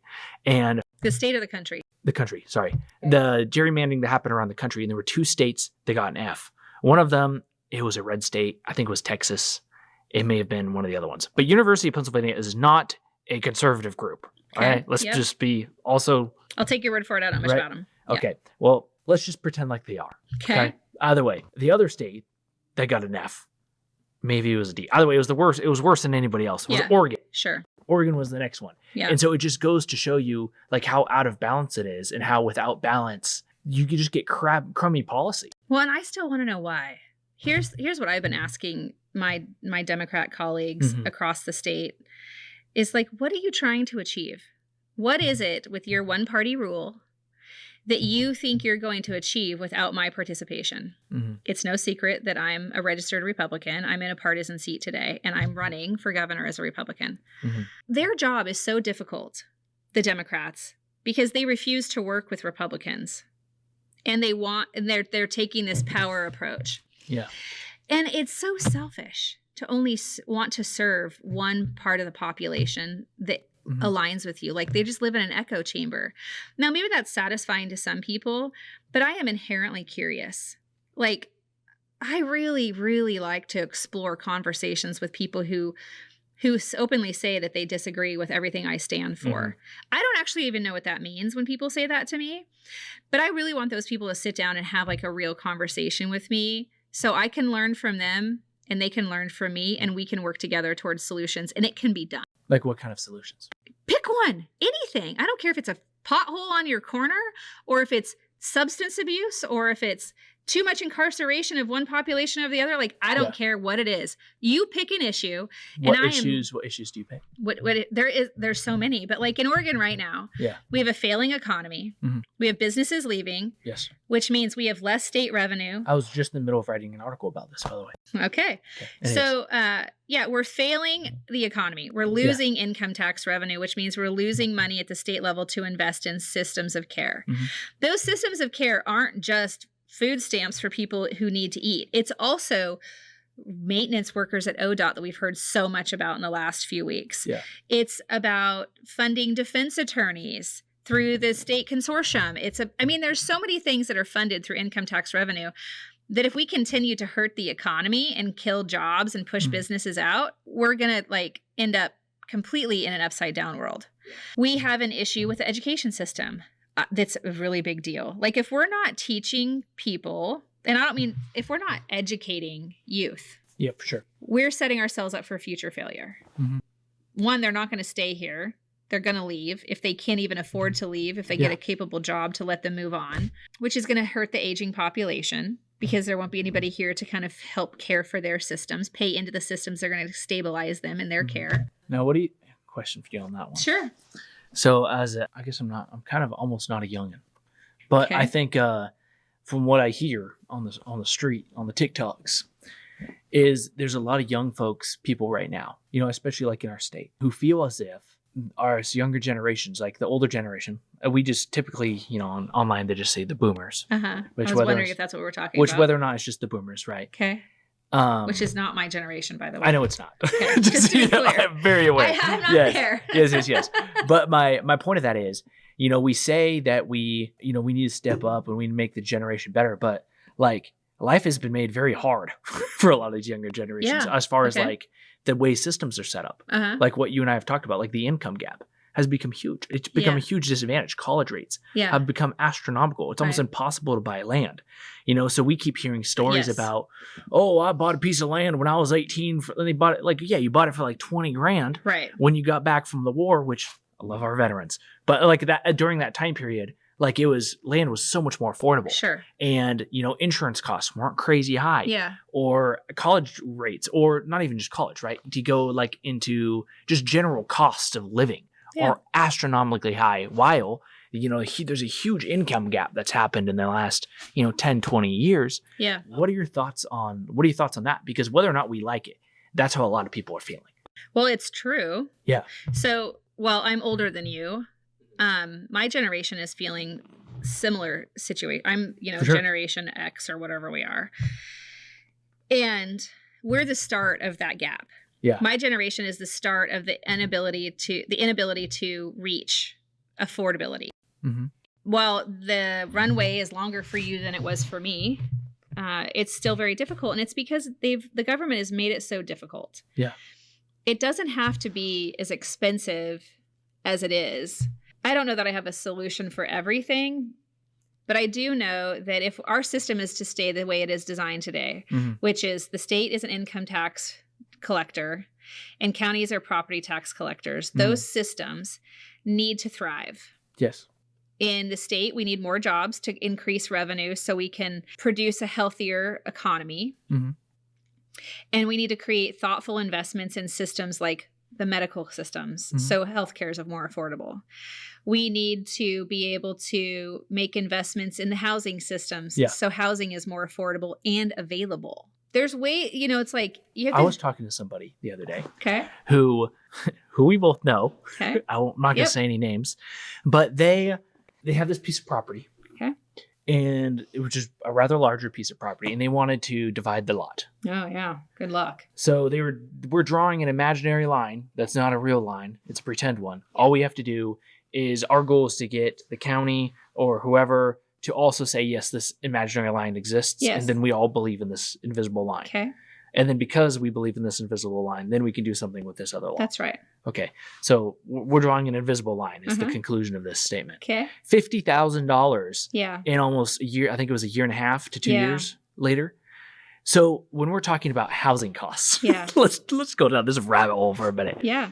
That is asinine because to think that cost, that $50,000 doesn't get passed down to the people buying the house, well, who do you think pays it? Yeah. And so what do you is know your who sets the tone for that foundation? Who? The state. Everything that you just described is designed in state law.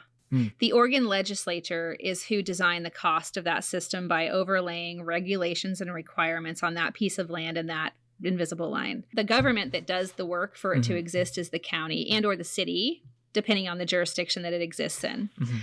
So I own property. I talked about this earlier. I thought about, because all the affordable challenges that you described, my husband and I have thought about subdividing our property so that way our children can have their own property and they can build, because I can't build more than one house on my property because of how it's zoned. But if I subdivide it, then each property partial can have its own house on it. In order for me to do that subdividing, which is what you just described, I have to go through the process in the county, which requires me to hire a very expensive attorney because the government cannot give you advice. We can give you the rules and we can answer basic questions, but we can't actually take you from A to Z. You have to hire a lawyer to do that or do it on your own. And if you do it on your own, it takes a very long time because you have no idea, the average person, what the hell it is you're reading in order to achieve that goal. Okay, so why? In my head, right? Yeah. And maybe I'm dumb. I probably have the IQ of about a sweet potato. I don't believe that. And so if I'm looking at my piece of property, I'm like, okay, I would even measure it out. I can go out there and I can walk paces to figure out where this line is. Well, the answer is why is it so hard to draw an imaginary line? Preservation. So there's a lot of politics involved in the question that you just asked. Okay. So in Oregon, we have different factions of individuals who believe in different types of preservation or purpose. I think you would agree that it's important that we grow food to feed people. Absolutely. Yeah. We have different types of soil. Like this is like such a huge question, and we don't have to spend all day on it, and I'll try to summarize it. But in Marion County specifically, here in the Willamette Valley, we have some of the richest soil in the country. Oh, absolutely. And we have zoned that exclusive farm use, EFU.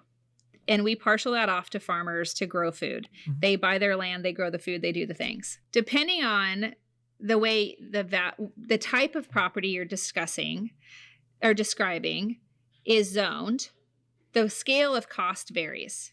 If it's just zoned like rural industrial, it means nothing can be grown on it. It can't be used for anything else, so let's just build concrete and overlay it with gravel. Like nobody cares. That property is not as valuable as EFU property. It's just not. And that's the system. I don't even know the foundation of the design of that system because it's been around for a very long time. But let's just say that your friend owns exclusive farm use zoned property and your friend wants to subdivide that. Yeah. Because there is a population of people here in Oregon who fundamentally disagree with your ability to do that. They're land conservationists. They are land purists. They're environmentalists. You pick a label, however they want to identify themselves. I don't care. They have a belief. When you bought the land the way it was defined or designed, it should maintain that for always. Here's my pushback on this. And I'm interested. I know you personally aren't like that, but right, I'm being native, right? A huge part of our culture is like we love the environment. Like I'm a huge fan. I think our national park system, I am super glad that we have it. Great. Because like we're able to preserve pieces of beauty to stay around forever, which I think is a super cool thing. Yeah. And the fact that we have that as a country is pretty unique in the sense that like agreed. We have huge pieces of place where you look at it and you're like, wow.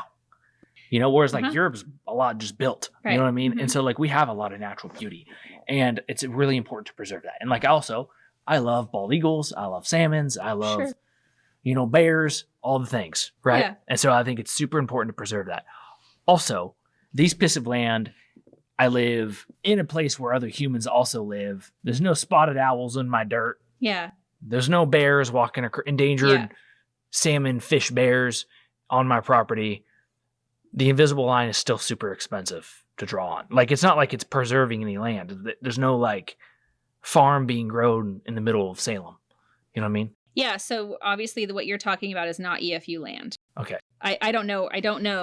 You're welcome to send it to me and I can look at it. So you're saying that the biggest problem is when you get into the rural EFU land? Yes and no. The scale of cost varies on the type of zoning your property is. So let's use the waterfront where Truett Brothers was for years. Yes. And it's going to be developed into a multi-use, multi-commercial, whatever The thing. cannery project. Is that what you're talking about? Yes. Thank you. That project is going to be very expensive because it's on the water. Where are they at with that? I have no idea. I heard about it. I haven't talked to the developer for a year. Oh. But his name came up in a conversation the other day, so he's still around. Oh. Anyway, podcast probably. He's going to be, that's a great idea. Mm-hmm. His project is going to be really expensive because of the regulations around water and the type of infrastructure that's going to be required on the water in order to preserve safety of the water. Yeah. Now, his property, I believe, is zoned industrial development. Okay.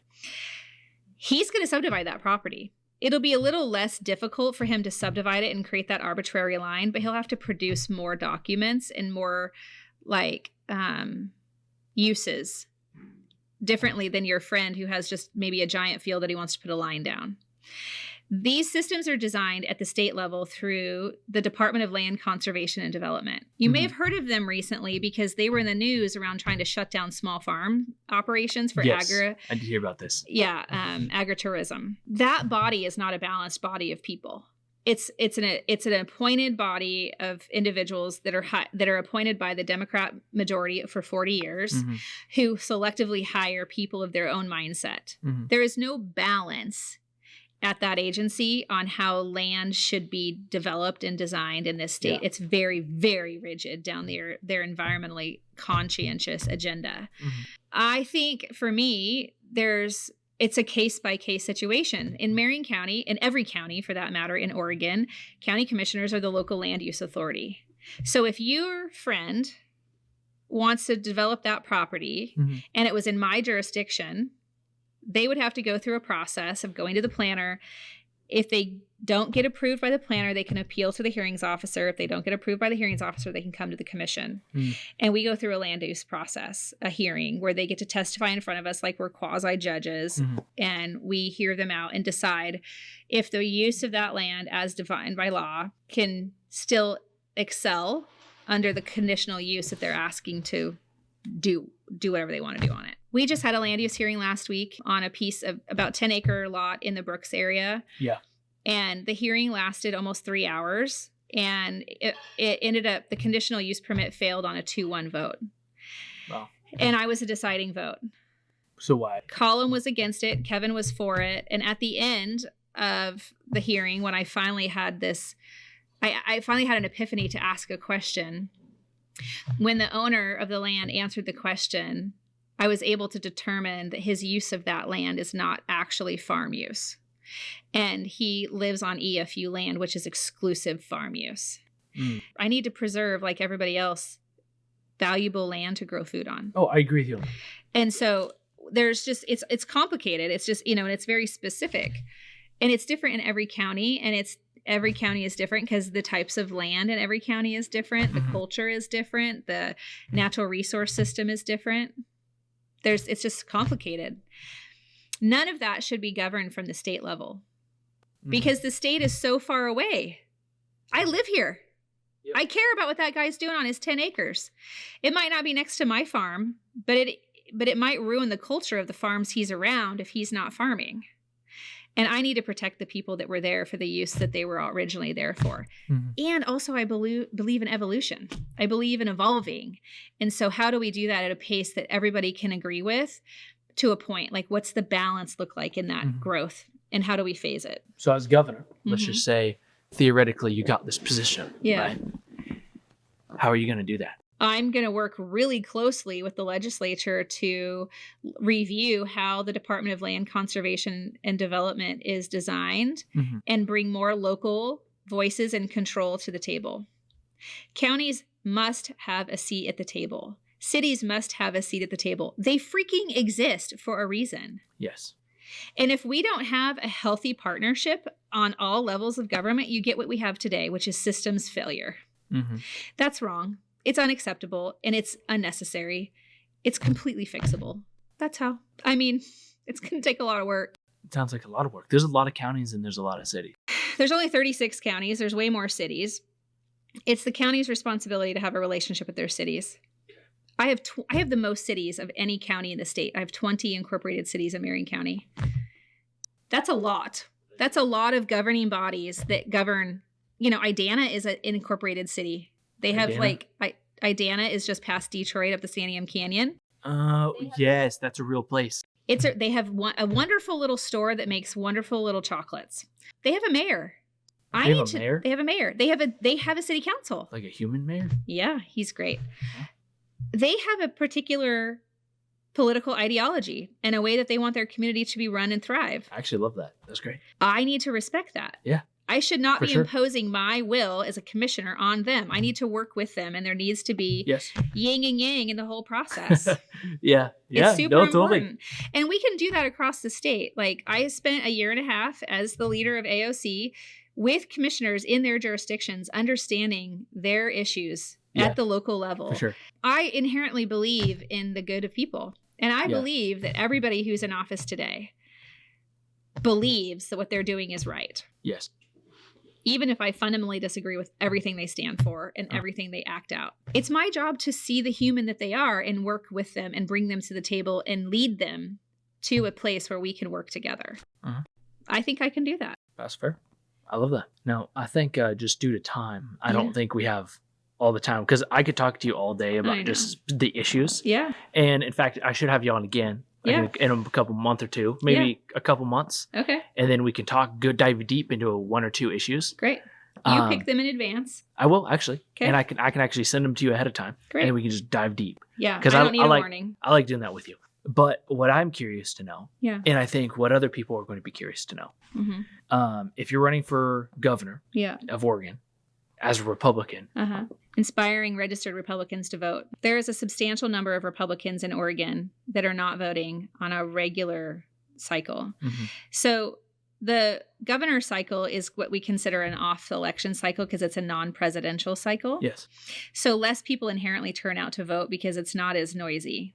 Like, politics in Oregon are very noisy, no matter where you are, no matter the cycle. Yeah. But you probably could tell that when the president's running, like, the media is like on overdrive and everybody's talking about it. Yeah, it's all you hear about. Like, you can't go to a meal anywhere without someone talking about whatever's going on in the world. That actually kind of feels like the case for me today in Oregon with our current governor and the state of Oregon. But we just have a substantial number, and there's a lot of data that proves that there's a substantial number of registered Republicans who are not voting. And I have spent the last 5 months visiting a lot of their communities, talking to them and asking them why. And I really understand where they're coming from. I understand they're uninspired by whoever was running before, or they didn't believe whoever was running before, or they were angry about something that the person that was running before believed in or was going to do, whatever. It's difficult to run a statewide campaign and to be in the space with all the people and honor and respect them as individuals with the emotion that comes with politics. But I'm giving it my very best effort to be real, authentically engaged with individuals and hearing them and also sharing in solutions with them. I can solve some of their frustrations by connecting them to things today. Yeah. When you can help somebody help themselves, there's nothing more inspiring. Yes, and it creates belief in them that if I can do that for them, couldn't I do it for others and or possibly the state? And I'm just going to continue to churn through that and to be present and to hear people. Yeah. I'll just give you an example. I was down on the South Coast earlier this year, and I spent some time with the veterans. I don't know if you know this, but Curry County, while it has a small population, it's 52% veterans. It's the largest veteran population by percentage in the state. Wow, that's crazy. That's a lot of veterans. It is. Yeah. And I mean, also, it's not a ton of people, but for the for the community, it's a lot of veterans. Well, because it's also a part of their culture. It's the super majority of the population that live there. And they're very frustrated with a lot of things in Oregon and America. Well, I can't serve like solutions to every one of their issues.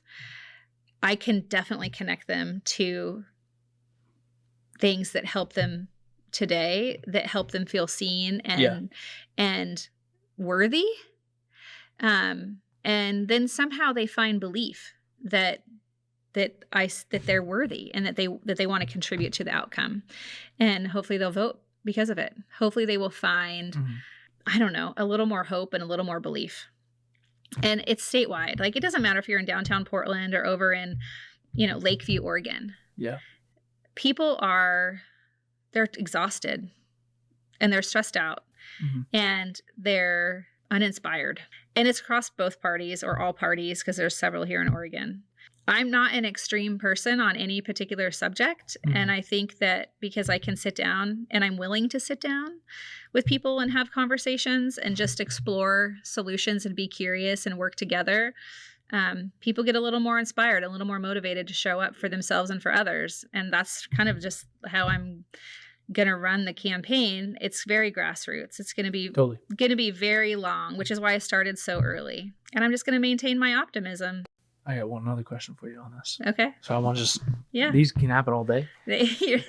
So this last presidential cycle, we have seen, I think that shift started when you and I both got into politics in the beginning.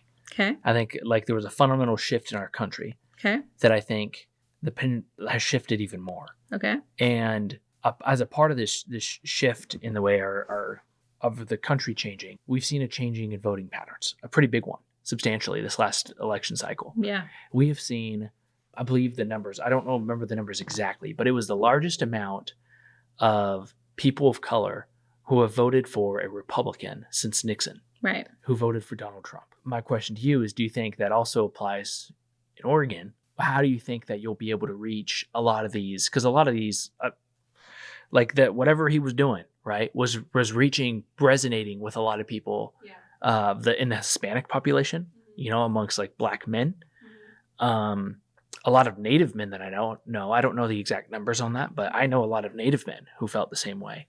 Yeah. And what do you think it was about that message that really resonated with these people? And do you think that it's the same in Oregon?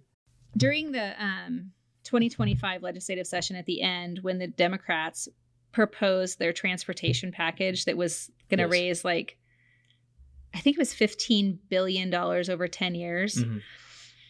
It was one of the greatest in quantity responses from the public in opposition than we've seen in a long time. I don't even know what the greater one would have been before that. I was told by Republican leadership that it was 3-1 in opposition to that package. Wow. Statewide. And I believe fundamentally the reason the community of Oregon showed up to say no isn't because they understood the components of that ridiculous package. All they understood was that their gas prices were going to go up consistently no matter what and never go down. Mm-hmm. That they were going to have to pay more to have a car and have it legally through registrations, and you pick a thing. The average person who is existing in the world, surviving in life, and barely thriving because of the income challenges you described earlier, cannot afford a permanent 40 or 60% gas tax increase statewide. Mm-hmm.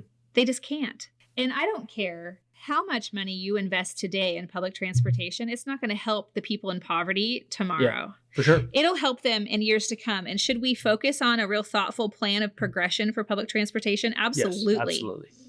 But to force it down people's necks in a short period of time as if they should just put up or shut up is so rude. Yeah. People were pissed. Democrats are tone deaf. Well, the problem is, I think the current leadership within our state has taken the stance of, if you're not with us, then you're a bad person. You're against us. You don't care. Yeah. You don't care about children. Everything. You don't care about children. You don't care about people of color. You don't care about name the person that you hate. Yeah. Mm-hmm. And that's what I have found to be today. We were talking polarizing. Yeah. Yes. So today we were talking with Chariots. Yeah. They were trying. I wasn't, but you were. I was. Yes.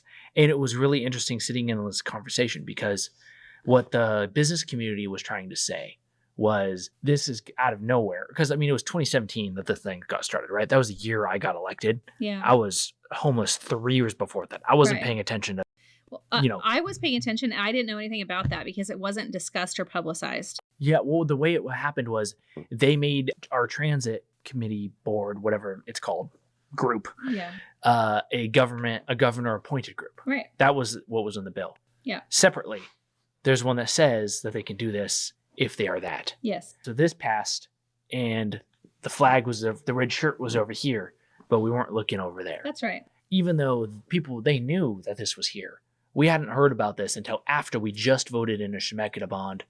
That passed, didn't it? Yes. Yeah. After we voted in a Shemekiah bond, and after we voted in a city levy. Right. Would voters have voted for those if they knew that this new payroll tax was just going to happen? And so, and then when we reach into this meeting, so there's all this frustration from these business owners. It's like, dude, we're already way overtaxed. And then they go in and they're like, I have a bottom line. And it's not just me I have to feed. I have to help my employees be able to feed their families. And if I'm not in business, none of us get to eat. Yep. Right? That's the mindset of a business owner. Right. And they're like expressing this genuine concern of, it's not about like fuck business, to be honest. That's right. Right? It's about, you feed my family with this. I provide a service to the community that brings value, and they feed their families. That's why we do business. Right. Everything else is extra, right? That's the real reason anybody who does a business does it. Otherwise, why the hell would you do it? Right. Right. And so these people come in here and they're like, hey, I'm having this, this concern. We're already kind of tight as it is because of how much we're getting taxed. And now you're imposing another one on us. And yes, we can't stop you right now, at least that we know of. Right. But, we're upset about this tax. That's what it is. It came about. Tax. Yeah, it's a payroll tax. Yeah, it comes down to the bottom line because then we're going to have to raise prices. And prices are already tight. That was what the business community was saying. Right. Right. What some of the board heard was, we hate chariots. Your service sucks. We don't like you. And we hate people. Well, that's what they wanted to hear. Yes. Well, honestly, yeah, because that's what was presented. So what was presented was chariots is great, which we all believe chariots is great for the most part. For the most part. But I was saying that like the point is like nobody was anti-chariots, right? We were just anti-attacks. Nobody's anti-public transportation. What they are anti is the fact that there is a body of people who act as if they have a better decision-making process and some superiority mentality over the greater whole. Yes. And public transportation is super important. Oh, very important. Yes, absolutely. And the data shows that the greater population of this community is not using public transportation. And there's a variety of reasons for that. 6%. So when they did a community survey of just the general population, so separately they surveyed their riders themselves. Okay. Which those are the data they presented to us. But they also separately did a community survey. Right. And in that community survey, I think it was 86% of people use cars, their own car. Sure. 6% to use Chariot's bus system. Right. 4% just walk. So they are 2% above people who just walk to work. Right. And when we had this debate several years ago, I remember sitting in the Salem City Council chambers because there was this decision on should the city help create a tax to pay for chariots. I don't remember who ran it. It was when I was the chamber director in Kaiser. A mom from West Salem came in with her 2 children who are in musical art programs. And she testified and she said, essentially, this kid goes to high school and has to be at school for honors music at this time. And this kid is in middle school and has to stay after school for music for this time. And I work. So I have to be able to get to my job at X start time and get done at X start time to be able to transport my kids. Mm-hmm. There's no bus schedule then and now that accommodates her to live that life. And not to mention the burden that it is to haul those instruments on and off a bus, or heaven forbid you don't have a car, which as a child, my mom didn't have a car off and on for a lot. Having to haul groceries home and choosing what groceries you're going to get because you have to walk home because there was no public transportation where I lived. Mm-hmm. And of course she could never afford a cab, which we also don't have here. There's other modes of transportation that support people's lifestyles. Like one of the things that I've not heard in the discussion with chariots is enhancing, and I don't know what they call it, but the Uber Lyft system of transportation. So we did talk about that in the meeting. Okay. And the response was, which is a valid response. Someone brought that up. Several people did. They're like, well, why don't we just increase the Uber and Lyft vouchers? Because like the buses are mostly, we're talking about 6% of the population. Let's just say 10 to be generous. We're talking about 10% of our population, and it would be cheaper just to give them Lyft vouchers. That's what some people, I don't know. Okay. I have seen zero facts on this. Okay. But people were like, well, for a lot of these bus routes, when there's less people using them, and we look at the Chariots bus and they're never like half full. I don't think I've ever seen one that is. Then they're like, well, why don't we just do increase lift factors. The response was that these Ubers and Lyfts don't accommodate for people who are like handicapped or But they could.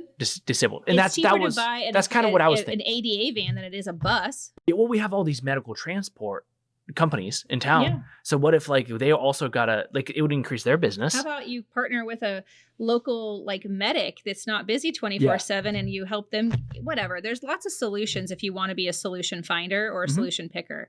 That is not what this body is. Yes. I have seen, unfortunately watched a few of their meetings, and they're disinterested in any type of alternative solution to what they believe is the right solution, which is growth. And they believe only strictly that buses are the solution. I just find that to be so arrogant and narrow-minded, especially in a city that has the inability to broaden its streets or, accommodate growth for buses. I think when you limit yourself, like they are limiting themselves, they are oppressing the growth of a community. And I find that to be like beyond arrogant. And I can't support that. Yeah. Like I'm angry that my building is shared with Chariots. We share a condo association, Marion County and Chariots. They never once said anything to any of the people that sit on the condo association for the county of Marion in any of the meetings at any point like this was coming forward. We found out about it in the media just like everybody else. No, you did not. Actually, yeah, we did. Dead serious. Gosh. Yeah. It just came to my attention a few weeks ago, just like it did you. And it was only because the director of the Salem Chamber called me on the phone and asked me if I knew about it. And I was like, what are you talking about? That's crazy. Yeah, I think that it's really unfortunate that we have any elected body unwilling to be an actual partner. Yeah. And the definition of partnership is balance. And we are far outside of that. Why do you think they haven't why do you think that they haven't communicated that with us? Like, why do you think it was kind of kept of upheaval? Because they wanted less opportunity to be in the situation they were in this morning. Yeah. For shorter periods of time, because there are really smart people. I think that they don't want to give a runway to find a way out of this. I mean, nothing in the world is permanent. Now, this might be a law, but laws can be undone. And if they would have said something last year, we would have submitted a bill this year in the legislature, and we would have had lines of people showing up to testify to have this undone. If there's a special session, there's supposed to be a special session in end of August. Yeah. Now, do you have to know what you're going on to do before you go in? Yes, the governor has to declare it, and she already proposed her package. A special session is specific to an issue. To the package. So we can't do anything about it until the only next time year. that it can be done is in the short session next year. And there is a runway for a body of people to find a legislator who believes what we're saying, but they need to be a Democrat. So in Salem Kaiser, they need to start talking to Senator Patterson and Representative Tom Anderson and Representative Paul Evans and be heard. And those individuals need to get together and be a representative of their community, and they need to undo this because it's not okay. And then they should set the table as healthy leaders with everybody and find a solution together because we can. Everybody agrees we need public transportation. There's not one person I've spoken to that says we don't. We absolutely do, yeah. But to continue to operate in a silo the way that Chariots has for a long time is unacceptable. Yeah. And I'll tell you too, just in my own ownership, it's not like I walked down the hall and knocked on their door and asked them what they were doing today. Because I'm a little busy running my own section of the world, for sure. Trying to do my things. When I want people's input, just like when we raised the policing fee over in East Salem Service District, I went and door knocked and hosted public forums because I needed input to make sure I was going in the right direction. Yeah. Chariots should have started doing that a long time ago if they felt this was the honest thing to do. Yeah, I completely agree. And but I also think that often it's so easy to get siloed. Yeah. And you think that this is common knowledge. Like, it's how many times on the school board, right? I think that I think you're comparing apples to oranges because what they're doing right. Okay. You don't live under a rock, and you know for a fact that you don't live in the woods. The year before last, the city of Salem came out in droves to vote down an employee paid payroll tax. Yes. They overwhelmingly said no. Yeah. In fact, I wrote an article about this exact thing today. So anybody that breathes in the vicinity of Salem Kaiser knows that these community members do not want a payroll tax. They don't care who pays it. They don't want it. Yeah. So Chariots saw that. They saw it. They lived through it. Whether they supported it or not, I have no idea what their position on that was, but Yeah. they were existent for that. It's frustrating to me that they saw that response and they still today think that the way this is going is appropriate. It just feels so disrespectful to the average resident that lives here. Yeah. And is just trying to do right by themselves and their families. What was interesting about their approach into the meeting today is they kept comparing, were justifying their actions that they still haven't taken. Like they're letting us know, hey, we're going to do this and we're justifying it. So it's not like they were a dog left at home and there's a cookie on the counter and they ate the cookie when you're gone. Sure. And it's already eaten. They can't do anything about it. It's still on the table. That's they're just telling us. They can still not do it. Yeah, exactly my point. So it's like, you don't have to do this. But they have all the power. So all they're going to do is sit there and gaslight you, which is exactly what all you guys sat through today, which is why I didn't go. Yeah. Because I don't have time for that. Because these individuals, since I have been involved in government, since sitting on the school board with some of the members of Chariots, watching them perform in a space as if I don't matter, is so disrespectful. I'm not going to waste my time knowing that they don't give two shits about me. Because they don't. Well, it was interesting also because some of the arguments that they made, they were comparing their biggest argument as to why they should be able to do this is because they're like, well, compared to our peers. And that is the dumbest reason I've ever heard in my life because Salem isn't Eugene and Portland. We don't want to be Eugene and Portland. Right. Eugene and Portland suck, to be completely honest with you.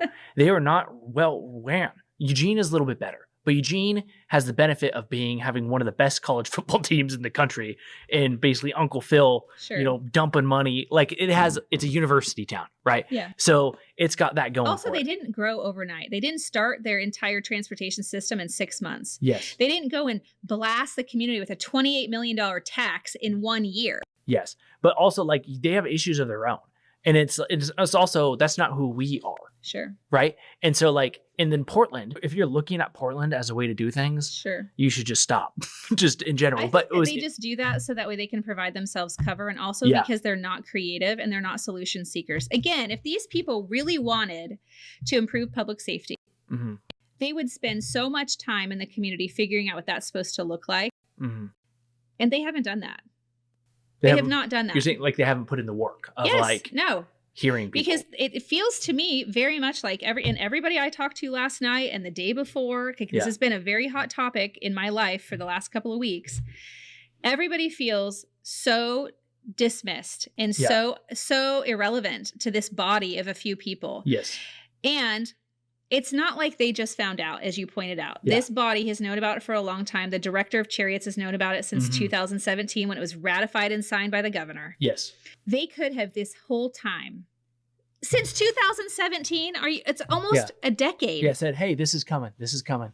Not just that this is coming, but created think tanks and work groups and solution makers and designed a real system that we could all get behind and own. Yeah. Ownership is half the battle to success in politics. Yes. And right now, all they have is pitchforks and pissed off people because everyone is angry. Yeah. And also they have no solution. I asked last night at this thing we were at, what are they going to spend $28 million on if that's the sum number? I don't know if that's what it is, but that was what I was told. I think it was more than that. Great. Whatever it is. Let's say it's $28 million. Yeah. I was told their general fund is going to increase by 58%. I'll have to double check. What are they buying next year? And also, it's not next year because they don't get tax revenue until the following year. But either way, they're going to start collecting that tax January 1. So when tax distribution happens, which isn't until later, and they get it in segments, what are they buying? What's their plan? What population are they serving first? What are their priorities? They should have a very strategic laid out plan after almost a decade of knowing this was coming online. Yes. And yet, while you cannot necessarily predict in 2017 what the tax value would be in 2026, you could have created a basic roadmap with any kind of a thoughtful visual engineer and then scaled it up or scaled it down based on implementation. Yeah, totally. Well, and one thing that Tom brought up, which I think is very true, we asked, business owners were asking them, well, what data do you have? Do you have any data to back this stuff up? Sure. All they had was a couple of community surveys they took. And we were asking them, okay, well, and we were asking them questions about their customers. And it's very clear they don't know who their customer is. They know general data, but that's one thing. So Tom brought this up after someone asked about a specific question about their demographic of customers. Yeah. And Tom brought up, he's like, well, that probably wouldn't be very well received. And the reason why that's not being very well received in the business community is because we know who our customers are.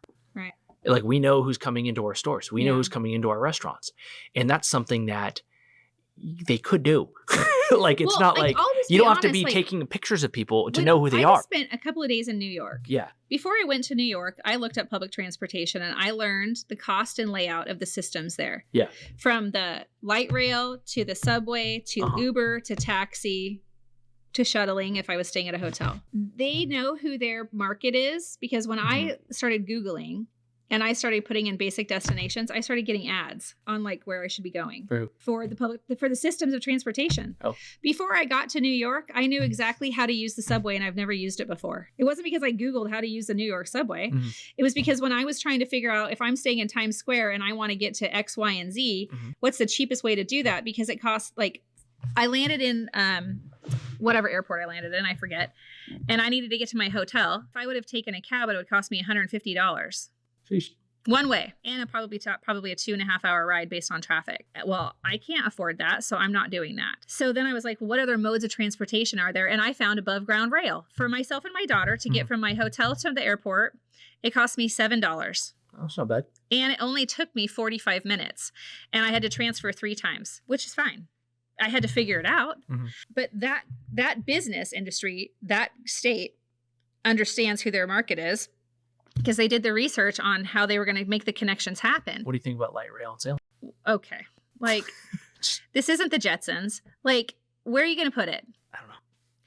I don't know. I mean, I'm just throwing shit out. Yeah. So I like, just like Representative Anderson, I think last year, the year before, had a bill to put a trolley in Salem. Oh, I heard about this. So like, I think that's super cool. Trolleys? And I think, where the hell are you going to put it? In his mind, it doesn't matter. He rides a bike most of the time, so he doesn't need any of the lanes of commuter traffic to get in and out of the city. So he would have been more than happy to take out all of State Street from downtown to Lancaster to put in a trolley. Oh, because he doesn't care. Yeah. Because he doesn't care, because he rides a bike and he lives in a radius of his bike. Well, what about the ones they have in Portland that go along the road, but you still drive on the road? Sure, the Max. Not the Max. They have the other ones, little ones. Yeah, the cable rail. Yeah. I think that's a great idea. I'm not opposed to that. I'm not opposed to any of this if it's thoughtful and it's not harmful. And I know that in order for growth to happen, some harm happens. Like, that's a guarantee. Totally. But it needs to be done thoughtfully. I agree with that. I just really think, like, I'm so disappointed in some of their members that I actually know. Yeah. Because they're such capable, intelligent human beings. I would agree with that too. And that's why when I like heard about this, and that's why like when I heard him speak, I'm like, I know you. I know you're a good human. Yeah. And like, I know you're capable. Like, you're not dumb. And so that's why like it's been hard for me to like. It makes me reflect kind of like on the school board, because as you said before, when we wanted to solve a problem, they'd pull us in a room and pat us on the head, right? Yes. I don't know if Chariots is run the same way. Like, is the bureaucracy running the board, or is the board running the bureaucracy? I have no idea. I don't know how powerful the chair of Chariots is versus the body. I've never read their charter or their structure. I've never been that interested in it. I don't know that I'm really that interested in it right now. I was going to say, but I am curious about it, and I am curious if they even know. I know that they care. Like I said earlier, like, they don't care about me. I don't think they care about me. But I do think that they care on a whole. In general. I don't think they want to be disliked. I don't want to have tomatoes thrown at them. I don't think they want to be the outliers. No. But it is surprising to me. We don't want them to be either, right? We just, our issue is the issue, not the human. It's just surprising to me that any of them thinks that what's happening, the way it's happening, is acceptable. Yeah. That to me is disappointing. And I am greatly disappointed in them all. Yeah. And their leadership at Chariots. I would agree with that. Well, just because like, it's not like it's hard. Like, it's actually, it is hard. Like, to just mention, hey, by the way, this is coming up. It's hard because people don't listen. They're not paying attention. As we described before, people are just existing through life, and it's hard to get the message out there. I acknowledge, as somebody who runs a healthy sized government, how difficult it is to get people engaged. They only show up when they're pissed. That's the truth. Okay, that's fair. You know what? I'll tell you guys right now, if you're a government body and you're going to tax us, if you call me, I'll have you on a podcast. I'll make a video for you. I'll make a fun, stupid video that people will watch. Yeah. And we will tell people all about it. Yeah. I'll tell you that right now. I will help you get that message out, so that way this doesn't happen again. There you go. I feel for them to a point, and also they haven't tried, and they're not trying right now. They're just being present to be complacent. Yeah. And that's not leadership. Well, I mean, right now we'll see. Right? Because what I really like is I am a big believer of giving people the opportunity to change. Now, I don't expect people to change because most of the time people don't change. Yeah, you would be let down on a regular basis. As a kid, you were, but then you learn, you know. So I never expect people to change because most of the time people don't. Most people stay the same human their whole lives. But it's possible. Like I've changed a ton. Mm-hmm. You've changed a lot. Yep. And so like there are people capable of change. And so like I try my best to give people the opportunity to change, and whether or not they take it is up to them. I will offer grace. I will offer forgiveness. Right. In fact, if you're willing to run this way, I'll jog right beside you. It's not our job to do is go do your job for you and hold your hand, just coddle you when like you're the one burning down the field. In fact, you still don't have to do it. The train if we're tied on the railroad tracks, the train's still back here. What surprises me we can still go off course. About all this is like kind of just thinking about our conversation and like how we were unaware. Yeah. We're a tax collector providing services that now has to pay a payroll tax for chariots to have buses for people to be transported on, which is great. And I hope it serves the population that we serve mutually. It takes money out of my general fund that will prevent me from providing a service to a vulnerable person to pay that tax. Well, somebody mentioned that after the meeting. In fact, I have a quote from Rich Duncan in my article about it. And this wasn't as talked about as I think it probably should have been, because we're taxed X amount, 30%, right? As a taxpayer, right? Whether we're taxed by the school district, these people, that people, chariots, we're taxed. To us, it doesn't matter. It's out of our wallets. Yeah. Now, that money going towards chariots, is that a need or a want? Mm-hmm. And then the question becomes, okay, if it's a want, could that have gone to police? Would I rather wait an hour for police and have the crime issues that we have downtown? Or would I rather wait an hour for the bus? Right. The opportunity cost of this decision is also something that hasn't been truly discussed or even like thought about. Because you know what I mean? Yeah. Yeah. Well, I hope that they heard everybody in the room today. I know it was a packed room. Yeah. And I hope that they thoughtfully deliberate it. I heard from a gentleman today that he's going to be going to their next board meeting because he didn't get a say today. Mm-hmm. He doesn't own the business, but he operates a business downtown. And he was really frustrated. He used to be a public transportation rider. He had a lot to say to me today. And I was like, well, I hope they hear you. Yeah. I hope that when you go, they thoughtfully listen to you and see you. I know how difficult it is as you to sit on the dais and to listen to people and to like really be engaged with them. Sometimes it's not always relevant when they're showing up, and sometimes you don't have any control over what they want. Mm-hmm. But in this case, when people come to chariots to express their feelings on this payroll tax, it's nothing other than their duty to hear these people. Yeah. Because they're coming specifically to talk about transportation. Well, and to hear them, not just to listen. Right. Yes. And which means like to truly try to take that extra step of like, they're not there. Like you and I were talking about, they're not there for a therapy session. Right. Some people are there for a therapy session, if we're being honest. Yeah. But if you really think to yourself, okay, maybe there's a reason why people are thinking, like a logistical reason. Yeah. Like maybe money's tight. Right. For a lot of people. And maybe they have a family to feed. And also all governments. Let's be clear. Like the city of Salem has been talking for several years about their lack of revenue, their shortage of general fund to be able to produce essential services, which is why the city voted to pass that levy last year. They have to pay that payroll tax out of their general fund. So the city also has to pay everybody has to pay a payroll tax. Unless you tell me that bill prevents governments from paying, which is unlikely. I have to pay the same taxes as you as a government. Gosh, you know what this feels like, Danielle? I don't have to pay property taxes, but I have to pay everything else. You know what this feels like? What? Did you ever watch The Avengers? Oh, yeah. Okay, do you remember they were fighting off Thanos? Yes. And they almost got him. Uh-huh. And they were fighting off. That was us these last 2 years, right? So me and Jonathan, we wrote article after article about this payroll tax and how it was going to affect us.